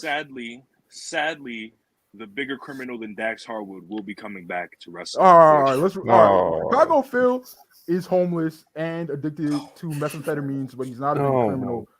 Does anyone have any? It's ketamine. Does anyone have any major takeaways from this Max promo other than anything I said? Like, I thought it was just. I just thought it was weird. What are they cooking with him? With him bitching out Stoke like that. What are they cooking? Not sure. It just seems like they're trying to turn on babyface. It was kind of weird. At the same time, the whole firm. No. MJF. That was. I'm not sure what that was, bro. I'm gonna let it play out. Mm-hmm. But shout out to my dog Stoke. Shout out to Private Party. Who else is in that segment? Fuck Ethan Page and fuck MJF. Sure. The next segment. Don't ever show me again, you little ass boy. What's wrong with you? Anyway, the next segment, I'm gonna turn it to my assistant, Hollywood Hangman, Adam Pierce. Go ahead. Not an assistant. My assistant is gonna tell us the next segment. Go ahead, Hangman. Die. So Tony Schiavone was in the ring and he was plugging next Tuesday's AEW World Title match with the challenger Hangman Page. And so John Moxley came out, and Mox was there, and him and Hangman had a promo segment. It was very fiery. John Moxley's major message of the whole thing was that, it's not easy holding the AEW championship. It's not just something that anybody could do. Some people crumble under the pressure. Some, faster than others, which was a pointed jab at CM Punk.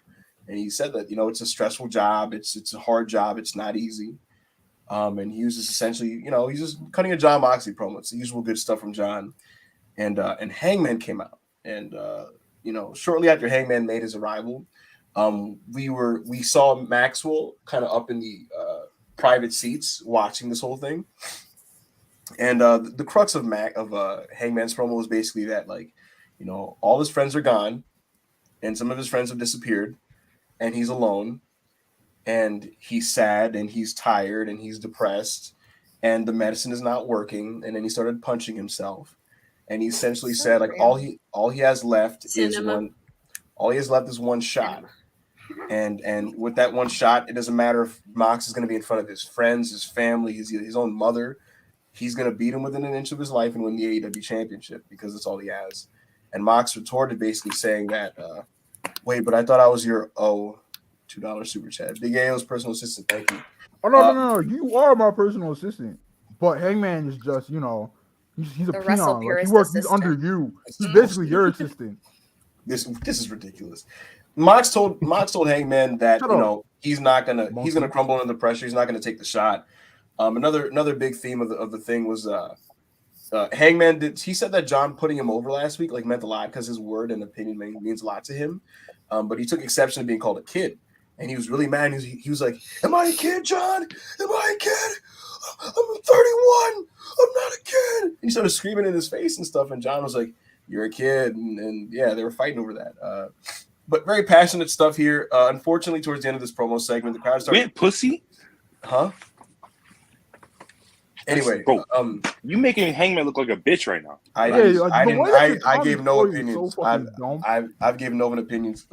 Unfortunately, at the end of the promo segment, the crowd started like looking up towards MJF and focusing on him, and they were chanting MJF while Hangman was giving this really impassioned. Yo, they should have never had MJF out there. Yeah, he detracted from everything. That was the greatest promo Hangman's ever cut in his life. And they keep cutting to MJF. That was so dumb, bro. He went full flare, bro. He was punching himself in the head. He was trying to get color. He got a little bit of color, but you could tell that he tried to get more than what he got. Bro. Like we get it. Nobody actually thinks that John Moxley's gonna lose to his first challenger. We all know Hangman's gonna lose.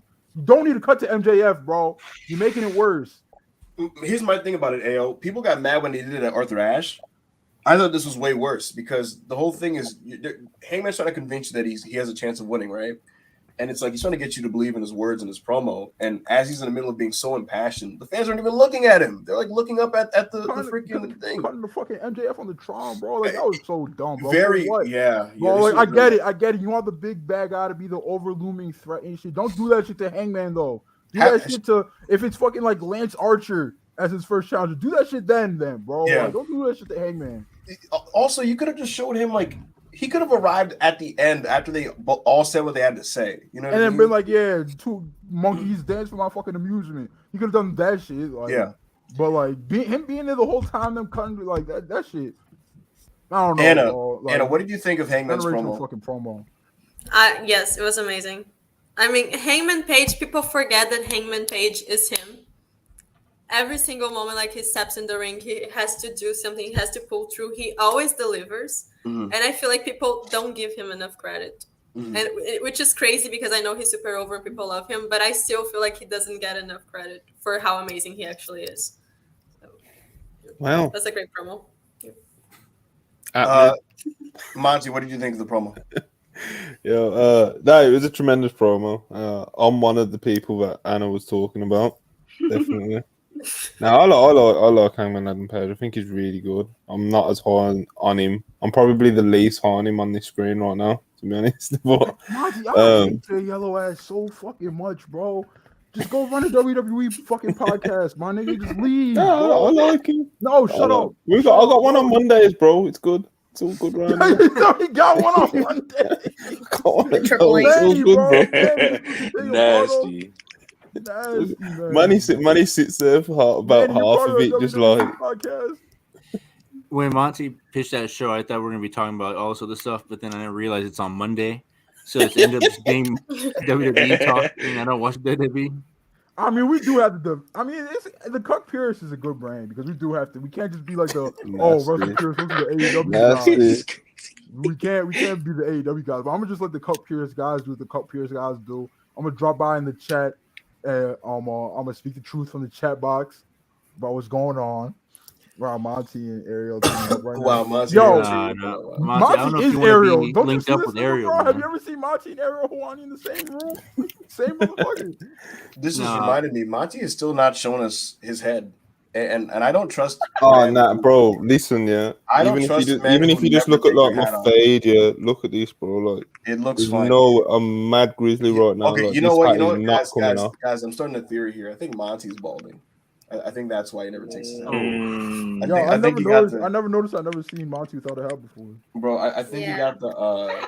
Next pod, we're doing a Monty hair reveal. Yeah, I can't, bro. Listen, I'm mad grizzly right now. I'll find a picture. I'll send you a picture. A whole week to get a haircut. Bro, Monty. Or you could even do it on. You could do it on a Cuck Pierce. It'll be the bro.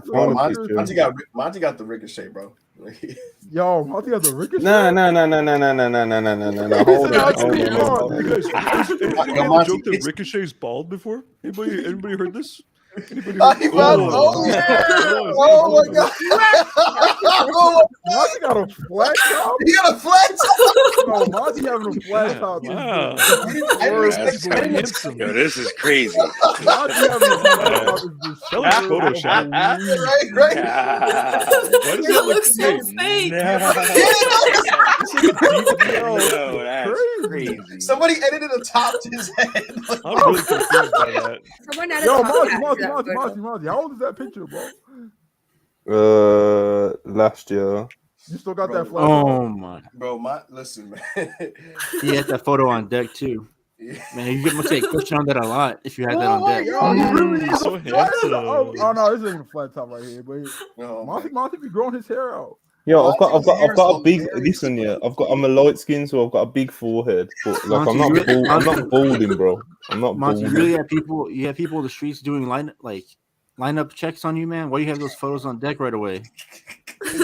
Bro, I just got pictures. Who don't have pictures of himself on the phone, bro? Yeah, Yeah, man, but you had them on deck. You just put them out there right there. yes, bro. I'm light skinned. What do you want from me? I got more. Personally, I thought Hangman's pants were glorious. Yes. Oh my god. Nobody has yes. talked about that, but Yeah, like, I wonder where he gets them. He ain't special. Shut. I want to see Yeah. I want to see Hangy fashion for Hangman Page. Yes. for the Adam page. Yeah, the real hangy fashion. Not Hangy you. Adam Page. Not you. I was gonna say. No, I Hangy excited, Adam yo, that- Page. You Yes. know, I got No. excited for 2 seconds. I was like, For listen, I'm gonna be showing you. Listen, I have No, some nigga, jeans, it's some not jeans about you. showcase on Hangy fashion. You know what I'm saying? But yo, real quick, yeah, because I'm jumping off. But Hangman Adam Page, like I said, I know everyone in here absolutely loves him. I think he's really good. I actually think he's great. I'm just not as, I'm not as sold. I'm sold on him. I'm just not as sold as most of you guys are. He's still great. Last night's promo, probably like Ayo said, probably the best promo he's ever cut in his whole career. Shame it kind of got the edge took off of it at the end by like MJF just kind of like being there and him being so over and he just kind of detracting. But yeah, if Hangman's job was to go out there and kind of sell that he's got a slight chance of beating Mox next week, he done it perfectly. He done his role perfectly. And shout out to Hangman. He's great. He's great. People call me a hater because I don't think I don't really see him as I don't see him as a real top guy. Is that Manny's? That's Anyway, what's the next thing that happened on Dynamite? Yeah, but that's what I'm leaving with. Waffle no more. Listen, it's funny. Shout out FTR. No, leave. Shout out FTR. Shout out CM Punk. Shout out A Steel. Shout out Triple H. Shout out Monty Filter. Yo, Monty's Joker moment. Monty's showing his true colors. Y'all called Monty bald. And I was showing his true colors. That's hilarious. Shout out to Israel who made a run in earlier. And once again, if you have not seen the Melina interview, she did a tremendous job there. She did a great job here recapping her experiences live at Raw and Extreme Rules in the streets of Brooklyn. And we love and appreciate her. The next thing on Dynamite. Israel's Melina interview is outselling Kazim for I forget his last name. Interview. His interview with who? Swerve. That's crazy. I know, bro. Is it really? Is the go-to brand now. If you want to interview people are gonna watch Swerve, pull it to Russell Pures. Yeah. Sure. Yes. The next thing on the show, Chris Jericho made his entrance, and they cut off because they were playing the Lionheart theme, and he faced Bryan Danielson. And in the opening minutes of the match, the Toronto crowd refused to be denied, and they sung Judas anyway. So they had a match. Very quickly, it was clear that Jericho was the babyface in this situation because of the Toronto crowd. Yeah. And Bryan Danielson opted to work heel as a result. This shit was crazy. I was like, damn, this is probably gonna be like the last time these guys ever get to watch Jericho wrestle live, huh? Potentially, yeah. So they had a match. Bryan Danielson worked heel. I thought personally, for the majority of the body of this match, that work-wise, it was the best one they've had. And my personal reasoning is because that Bryan Danielson as a heel is in the control section, and it allows Jericho to not really do too much except just kind of play to the hits in the way that like babyface Edge has been doing. And I think at the stage of his career, that's a better way to structure a match because sometimes because Jericho, when he's in control and doing certain things to take up the time of a match, the work is a little bit mixed in my opinion. But Danielson just being Danielson, Danielson being Danielson, and just you know what I mean? Like playing to the, getting heat the way he wants to get heat. He incited a no chant. Like, it's just great. Jericho did a good job. I thought the match was really good. At the end of it, Daniel Garcia showed up, and he had a big choice to make. And ultimately, he swerved Bryan Danielson and hit Bryan Danielson with the championship. And Danielson lost. Chris Jericho beat him after a belt shot from Daniel Garcia, and Garcia was back with the JAS. He was very conflicted, and he hugged Jericho, and that was the end of that. What did you guys think of this matchup, AO? My second favorite match out of the trilogy. Fucking amazing. I love the swerve. Even if I love not Jericho. I love DG beaming Danielson in the face with the belt. Even if he doesn't stay with the JAS and does his own thing, like, because it's just like people are like, oh no, they could both be in the BCC. Him and Yuta could just be nigga. That'd be corny, bro. I think that was Hangman's idea. Don't do that shit. Anyway, fantastic match, great main event. Fucking loved it. Jericho and Danielson have amazing chemistry. Obviously, two of the goats. Yeah. Yeah, I mean, Manny, what just happened there? I was watching Halloween. It's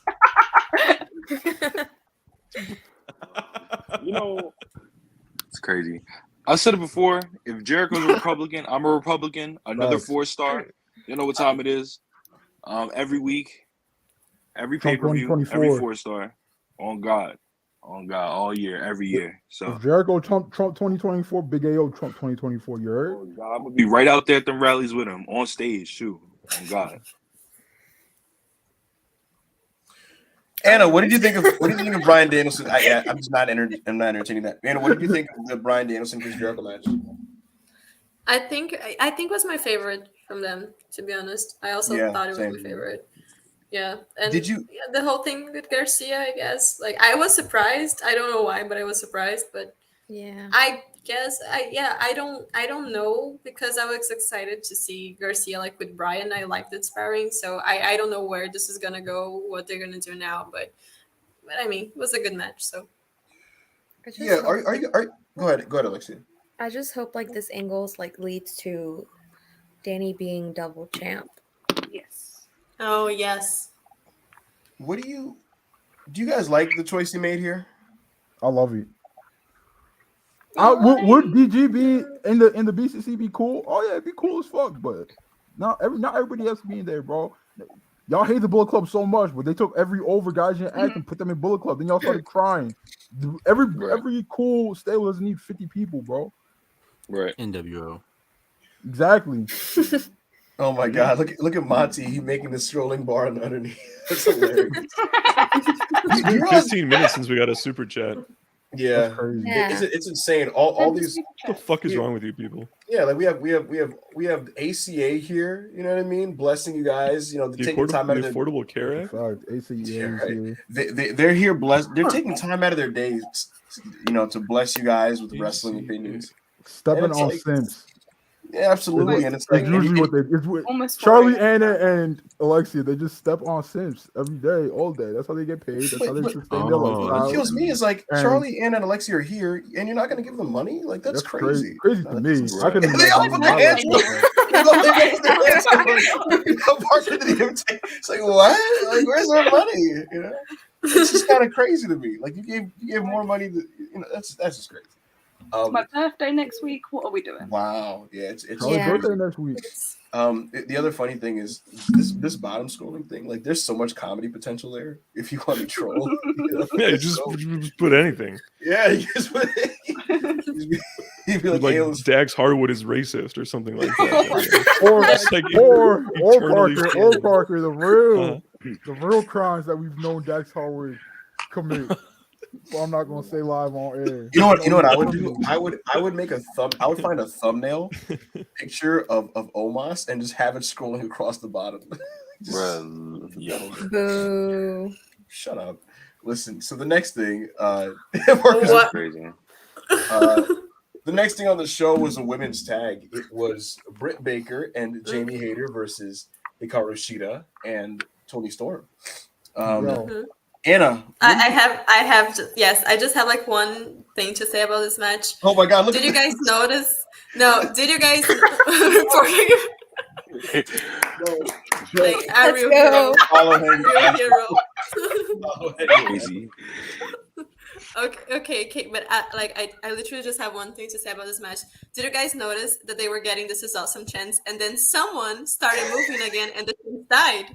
I'm crying. I'm just gonna say that. That did happen. Yeah. Yo, that I'm match, not gonna say it. I'm just gonna put that out.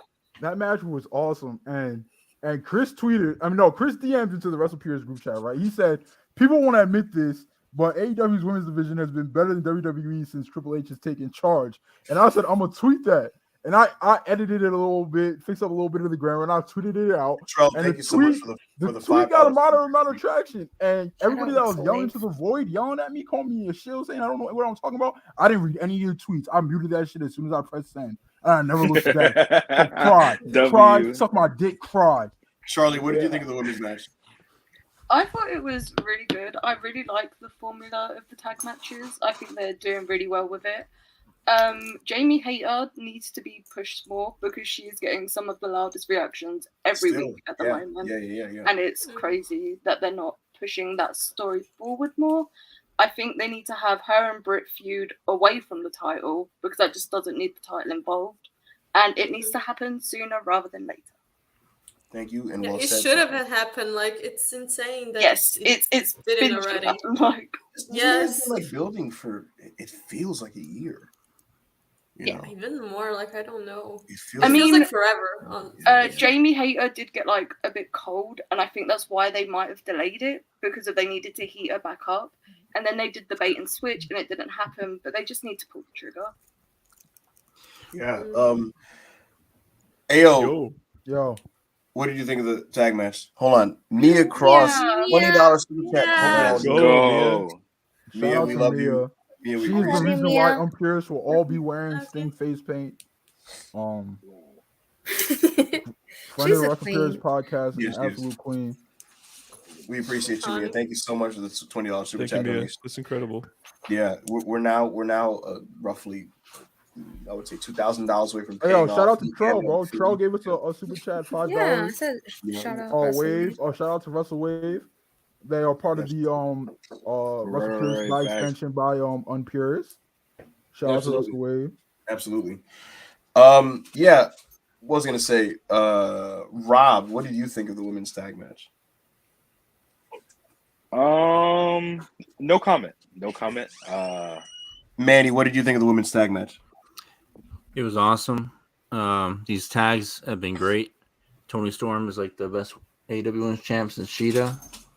And Britt's not afraid to put people over, unlike certain people. So just it is what it is. After the match, we got a series of graphics for Rampage. We found out that Moxley and Castagnoli are going to be teaming up to face the Butcher and the Blade. Ethan Page and Isaiah Cassidy are wrestling, and if Cassidy loses, he's a part of the firm. Or I think it's that if he wins, he gets to get out of the firm, something like that. Some shit with the contracts. Nyla Rose is taking on Anna Jay, and Sean Spears and FTR are facing the Gates of Agony and Brian Cage. Is that your dog? Yeah, she scared the shit out of me, man. Like, you can't be doing that while I'm watching a scary movie too. We then got. Oh shit! They're killing Robert O'Neill on Twitter, bro. Who's Robert O'Neill? Oh, that's unfortunate. That's the boy. That's the boy right now. They should have never. He said some things about him. Oh wait, no, that's a friend of Joe's. So I'm not gonna call him Stinky, but it's a Twitter account with a little bit of a following, and he shaded really Sasha Banks. And as you know, bro, if you want peace and tranquility on this app, don't talk about my queen Sasha like that. Robert O'Neill equals GOAT. That's funny. It's like Monty has a looming spectral presence over the podcast. It's kind of funny.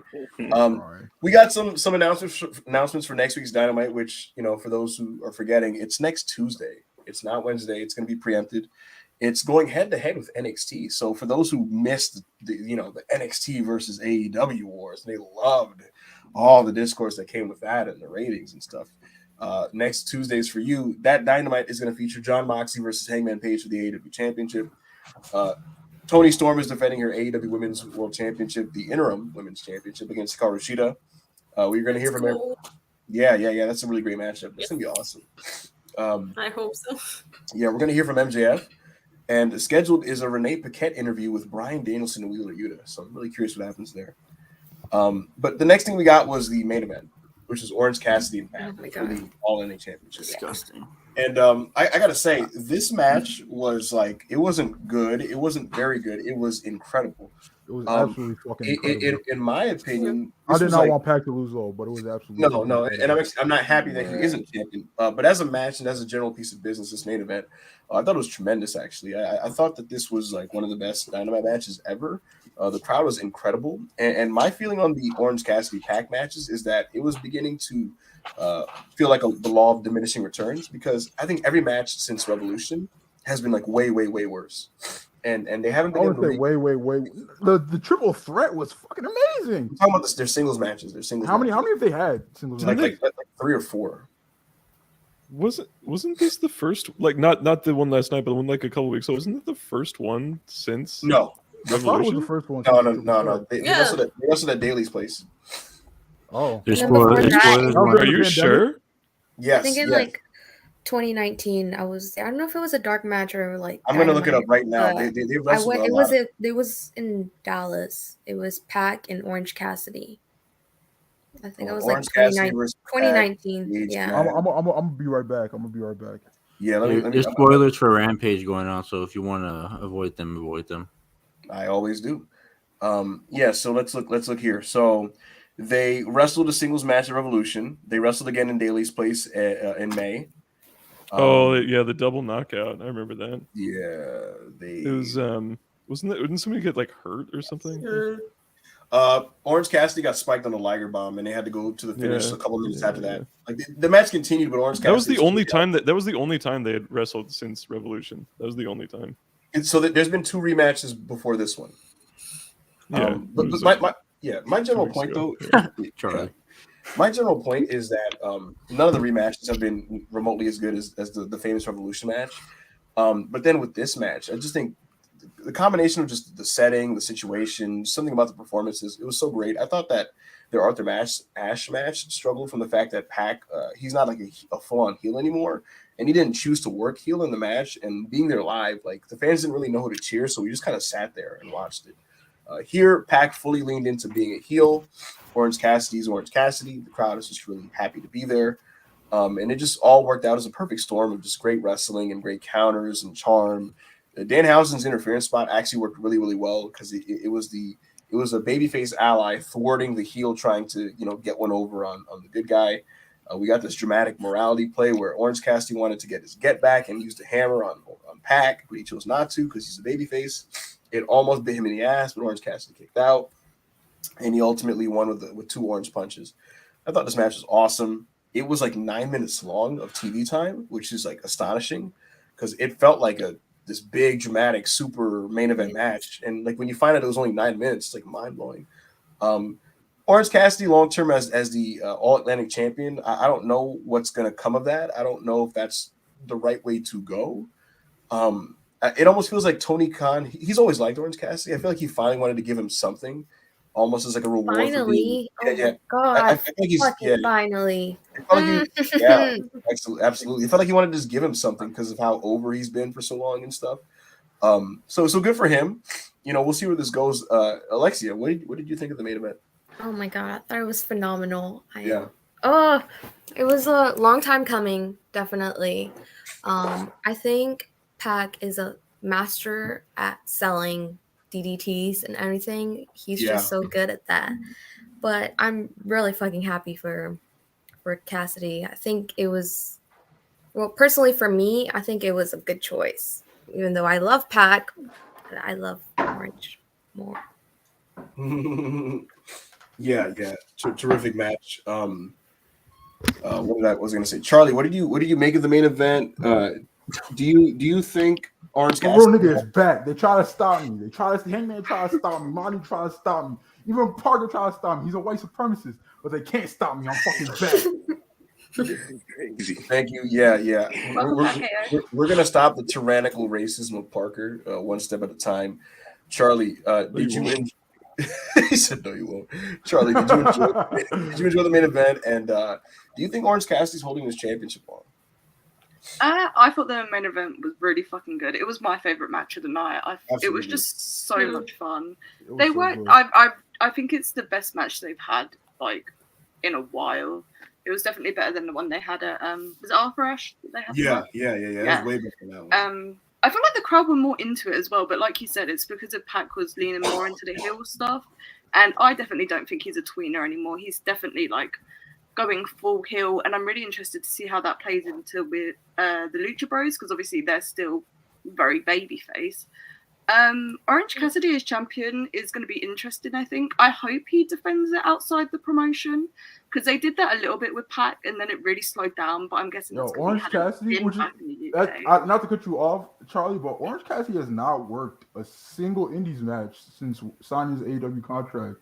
So I'm not sure if that's something he's willing to do anymore since he got stinky fucking rich. But I'm about to double check just to make sure.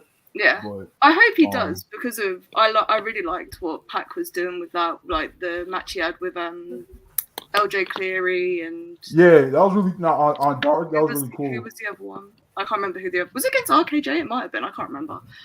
But yeah, I think I don't know how long he'll be champion, but I'm excited for it because I love Orange Cassidy. I mean, there's so much international talent on. Oh wait, I lied, bro. Orange Cassidy started working the Indies again, but he wasn't for a very long time. He was on. I remember when I was watching IWTV 100 last year. He was in a tag match. He was in a tag match. In a tag match. God damn, the COVID is taking over. In October, he was in a tag, and then he had a match against Effie. I'm dying. But besides that, he was not working the Indies, bro. Except for so he's all right. So I'm counting 1, 2, 3, 4. I'm still so mad we got that Suzuki Cassidy match taken from us because of COVID. Yeah, it was taken from us, and it was taken. But hey, listen, it's gonna be okay, Alexia, because you're gonna be able to see him wrestle Matt Riddle on Raw. I already said in the group. Just ruined my day. Kill myself. And all you hear is Michael Cole like, "That was the beautiful song Kaze Nina Ray from Minoru Suzuki of New Japan." Why do you hate seeing me happy? Listen, I just facts and just reality and anyways. What's up, this Charlie? main event, it was great. It was awesome. Who hasn't talked yet? What is that? What's that plushie in the background, Charlie? Is that a minion? What is that? It's not a minion. It's a caterpillar. Oh shit! Look, oh, that's cute. Pillow pet. It's a pillow pet. It's a pillow I would in an arcade in America. It's a pillow pet. You know, it's funny. I would totally get something like that for Peony, my dog, but she would rip it apart in 2 days. So I don't tell that is funny. My pillows. Yeah. Hey, Parker. Nobody. Pena ripping up the case. My white ass be making jokes. No, my white ass looking at Pena. Not my white horny ass making jokes on the Wrestle Players podcast. No, my. This is insane. Manny, what did you think of the main event, man? It was good. I don't know if it was like the best Dynamite match ever that you were saying on Twitter, but it was good. Yeah. Rob, for everybody who doesn't know Manny Lore, he fucking hates Orange Cassidy. Bro. Oh yeah, he does. Yeah. He's like, I was hoping Pat KO'd him again. He cannot stand Orange Cassidy. Boo. Sorry, Manny. TK just rewarding laziness, that's just So that was Dynamite. Manny's like, why are we rewarding laziness with championships in America? That was Dynamite. I thought Dynamite. This is why we're second to the Chinese now. This is crazy. I mean, I'm 2% Chinese, so I'm crying. No, I'm not even. That's not even a joke. Like that's bro. Even if it's not a joke, bro, Hang Waffle getting his waffle off, I don't know, bro. It just ruins my day. Yeah, it's just a factual thing. Yeah, I'm wanting 2% Chinese. Yeah, look, I thought Dynamite was a good show that the crowd turned into a very good show. You know what I mean? It's one of those shows where I think it was in like a one of the more deader environments. It's just like, all right, yeah, it was pretty good, but like Toronto was so amazing last night. Like they were so into everything and they were so on fire and they cooperated with everything. It made for just a really fun watch and a general good vibe, great atmosphere. And so ultimately, I thought this was a really good show because of it. And yeah, next week MJF is going to be looming over the Moxley Hangman Page match. So I'm going to go around real quick and get everybody's final thoughts on Dynamite and as well as a prediction for what's going to happen in this main event. I'm going to start with Charlie. Charlie, what's going to happen? And what do you think of Dynamite? I really enjoyed Dynamite. I thought it was a great show. What was the second part? What do I think is going to happen with Mox Hangman? Yeah. I think that Mox is going to win. I don't think he loses in Cincinnati, and the only way he's losing is if Hangman's turning heel, and I can't see that happening. So. Anna. I thought Dynamite was really fun. Like I was able to stay up for it, so I think it's a good time. And the Mox, I think Mox retaining, but I'm excited to see how Hangman's character is gonna evolve. I had no clue the time zones in Brazil were so off. Like I had no clue. No, you were up watching not at 2 a.m. I'm not in Brazil. She's in Europe. Oh, where are you? I'm in Europe. Yeah. Oh, that's crazy. It's like 4 a.m. for Anna almost. That's crazy. Yeah, it's Wait, almost so what time, 4 now. What time is Dynamite when you're in Brazil? When I was in Brazil, it was 9 p.m. and here's 2 that's not bad a.m. at all. I was gonna say, there's no way Brazil's time is that off. Like, it's not that far off. Like. No. In Brazil was like the time zone were perfect. And here is just now I understand why the European fans like hate it so much. Like, it's bad. European fans are miserable because they watch all wrestling at 2 a.m. Yes. Well, and now I understand what a culture and all that. Like, yeah. And because the UK was holding them back. Shout out to Brexit. Shout out to all my real Brexit niggas. Look at Charlie's face. Yeah. Look at Charlie. Yo, Charlie DM'd me. Me and Charlie's my homegirl, bro. We be talking about how much we love Brexit all the time. Wait, what have I missed? Oh, I'll just tell everybody how Charlie's my homegirl. And we be talking about how much we love Brexit all the time. It's crazy. Yeah. Alexia, what did you think of Dynamite and who's going to win the championship match? I thought the Dynamite was good. It was fun. Really big fan of the main event. So obviously that solidified how much I actually enjoyed the show. And for next week, I mean, like Charlie said, I don't really see like Mox losing in his hometown, especially because they've been like, Hangman and stuff. I think that match is going to be a fun one, but I just don't know what to expect. I'm just kind of going in blind, I guess, into it. Ayo. Reiterate the question. Thoughts on Dynamite and what's happening with the title match next week? My fault, bro. I'm high as fuck. It's cool. The Dynamite was great. I love Dynamite. A lot of fun. Very minor issues with the episodes. Mox is obviously retaining. He's not going to drop in his first title defense in his hometown. As much as I love Hangman, I hope it's not a clean finish because it's babyface versus babyface.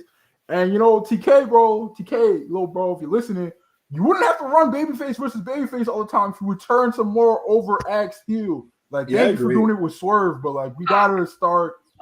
Some more people need to be healed, bro. Like, there's way too many baby faces. Bro, thank you. That's a great point. But when I was at Arthur Ashe, it felt like there were not that many heels, and the people that were heels got crazy heat because the AEW fans, they're willing to boo people if they're aligned in that direction. You know what I mean? Because they'll play the game, bro. AEW fans worship the Young Bucks. Booed them out of the fucking stadium for over a year. Every state across America. There was I remember, I think it was only Miami. Miami was the first time they got the elite chant in like over a year, bro. And I was like, damn, like I forgot how long it's been since we've heard that shit. Like, I think when I saw AEW fans like play along and totally boo the Elite when they were bad guys last year, against like Hangman and other people like Moxie and Kingston, stuff like that. That's when it told me, I'm like, yeah, look, they're willing to play the game because they know it's wrestling, and you got to cheer the good guys, boo the bad guys. Exactly. So, and like, so imagine all of those feuds if they were just like cheering the shit out of Kenny, cheering the shit out of the Bucks. Like it would suck. That would suck, bro. It would suck. And when I was at Arthur Ashe, they hated Sammy Guevara. Literally, there was a guy next to me who stood up. Sammy, bro. There's a guy who stood up and he walked down like a couple steps. He's like, and he literally grabs his doors. Charlie loves him. Anna loves him. Manny loves him. Parker loves him. Alexia loves him. Rob loves him. I don't love that nigga. Sammy Guevara. That's not my name. No, we're not doing Shout out to Sammy, bro. Recipe is approved. When Sammy, he's gonna come out with the recipes. Not bad bitch approved. He's not bad. No. Literally. How is he not bad? I love. We're talking about Sammy Guevara. He looks like a bird. I need answers. How is Sammy Guevara not bad bitch approved when his wife is a bad bitch? Have you seen him? Yeah, that's a good point. I love Sammy Guevara. Have you seen his wife?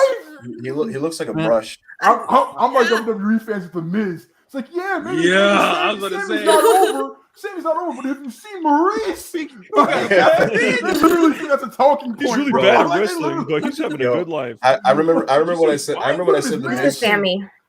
I can't see your screen. Oh my god! Oh my god! It's very active. I remember like earlier this year when I said like the Miz is one of the worst major wrestlers of all time. Yo, that was started a 3-day discourse. No, people like, this is a nice house. It's a nice house. It's a hot one. He started posting his house. They posted his kids. Like, I don't know if any of y'all follow the NBA. I know Hangman does. I know Manny and Rob do. But Russell Westbrook, right? He used to be an MVP caliber basketball player, right? But he's falling off hard, like to the point where he's just a detriment, like a complete detriment to any team that he goes to now, right? So like, did you see clips from yesterday? But the thing is, he used to be like a super duper star, so he has a huge fan base. But he gets clowned so much, and now people are like, "This is the man that y'all are hating on." And they'll post a picture of him smiling, holding his wife? 3 kids, with his wife, and like Christmas onesies. They're like, "Look at this man. This is who y'all are hating on." Yo, they posted that. The Miz, bro. Yo, they posted that. Everybody came in the quote tweets like, "Yes, nigga." What do you mean? Do you know where that? Yeah, you know where that started from? That guy for a minute. You know who started that? And who? No, it was Skip Bayless that started that. And then they started bringing up his family. Like his family is like, this is the family, man. Look at what y'all are doing to him. Listen, the next time you guys come at Dax, I'm posting a picture of him and his beautiful daughter and his beautiful wife. I'm sure she's a lovely young lady. But you know, I have information that will lead to the arrest and conviction of your father. So oh my god, if he crosses me again, 100%. You're such a bad person. Hey, yo, for your sake, man. For your sake, I hope the Lakers trade Westbrook as soon as they can. Because I give up on that. There's not a single team that will take Russell Westbrook right now. Parker, I'll ask you a different question than everybody else. Next, so next week Dynamite is on Tuesday. It's going to be going head to head with, if I'm not mistaken, opening night of the NBA, correct? That's true. Sure. It is, the opening, yeah. So it's Dynamite versus opening night of NBA versus NXT, which will allegedly be putting on main roster wrestlers on this episode because there's no draws in wrestling. Right, yeah. So here's my question, Parker. I want a timeline prediction from you since you're great at this. Are people actually going to care about like the quote unquote one night ratings war? Are people gonna like no sell at this time and realize it doesn't matter? I'm no selling it, bro. I think anybody who entertains the trolls is an idiot. Like if Dynamite does like 900K and like a pretty decent demo, people are gonna be like, see, Dynamite's foolproof. But if it goes like 650K and a low demo, they're gonna be like, throw it out, doesn't matter, doesn't apply, not real. You guys, okay. I have to. Yo, Parker's reading the script from my. Go ahead, Parker. Go ahead, Parker. I have this Diet Coke, and the serial number upside down, no joke, is 69420. Wow. I'm gonna take a picture of it and post it, and I'm like, my mind is blown. It's literally a 1 in 100,000 chance of that happening. 69420. Holy 69420. Yo, this cat really cooked up bringing back Sean Spears as a baby thing. That's just 10 guys. Hey man, do you know the opening games for NBA? All right, fuck this, bro. This pod's been going 3 hours. I was actually just about to. Yeah, we don't need to do this on the air. Listen, guys. Everybody get their plugs in. Oh, so here's what I was gonna do. Look, guys, we've gone 3 hours. This has been super fun. In my opinion, this is the 3 greatest. hours is insane. This is the best. It's kind of fun. It's kind of flew by. It's just bark. Yeah, I don't know what's All going on. right, people, when we start wrapping up, people leave, so I'm gonna get my shit off first. Yo, follow me on Twitter. Follow funniest nigga on Twitter. Almost at 5K again somehow. I don't know what the fuck is going on. Twitch is dropping soon. Low key. I already been playing on Twitch. I just didn't give you niggas my thing. I already made Twitch affiliate. I don't know, bro. I might be the greatest streamer of all time. Pop out when I drop the link. Absolutely. Yeah, Listen, just follow me on Twitter. Follow me on Twitch when I drop the link. Retweet the link. All that. We gonna have fun. Unpierced niggas is gonna be pulling up. Chris is gonna pull up. Rob's gonna pull up. Russell Wade. Yo, why did I think for a second Anna's eyes were closed, bro? I thought. I looked at first. I thought Anna was sleeping on the air. That would have been amazing. Don't you ever in your life pretend like Anna doesn't support me? What the fuck is wrong with you? No, I just thought she was just tired. Listen, guys, this has been super duper fun. In my opinion, this has been the best Thursday pod we've ever done. Basically, everybody who's ever contributed something worthwhile to the Wrestle Pierce podcast has appeared today, outside of Joe Holbert. It's just been a total MVP show, total superstar show, total all-star game. The 3 hours are warranted, and I think that's why we maintain an over 100 viewership total for the entire 3 hours, which, I greatly appreciate everybody who's been supporting us in the chat, all the super chats, all the comments. You guys are awesome. We appreciate all of you guys. For Parker, for Manny, for Charlie. Wait, hold up, I got breaking news. Oh my fucking God, Manny. For any horror fans, the new Halloween's on Peacock. They just need to be on the. Oh wow! I'm gonna actually get to watch it now. I'm not a horror fan, but people. All right, throw them hearts up because I'm gonna count this out. Listen, guys, be sure to rate, comment, rate. Be sure to like, comment. Are we in 2007? Oh yeah, like, comment. Maybe everybody, make sure y'all leave a comment. Oh my God! Listen, guys. Everyone has lost their minds. If this video hits 30 comments, after it goes live, I got a cash giveaway next weekend. On my mommy, I'm dead ass. Cash giveaway. 100%. So listen, guys, be sure to like the video, subscribe if you have not to Wrestle Purist. You have to comment on the video. We appreciate you guys. So for Isra, for Rob, for Chris, for Big AO, for Alexia, for Manny, for Charlie, and a returning Anna, who we really, really appreciate. Yes. Thank you so much for watching the Wrestle Pierce podcast. One last super chat. I don't know if Monty can put it up. Poo-poo Kaka, $2. Shout out to everyone. Hey, shout out to everybody who tunes in, bro. Thank you, Poo-poo Kaka. Thank you, Poo-poo Kaka. Yo, but when I start my Twitch, when I start my Twitch, get me off the air! This is what I'm gonna do. Listen. When I start my Twitch, I'm gonna be on Unpierced every week, and I'm gonna go head to head against the Wrestle Pierce podcast, bro. I'm drawing views away because Monty seems to forget who's the dollars and cents of this brand.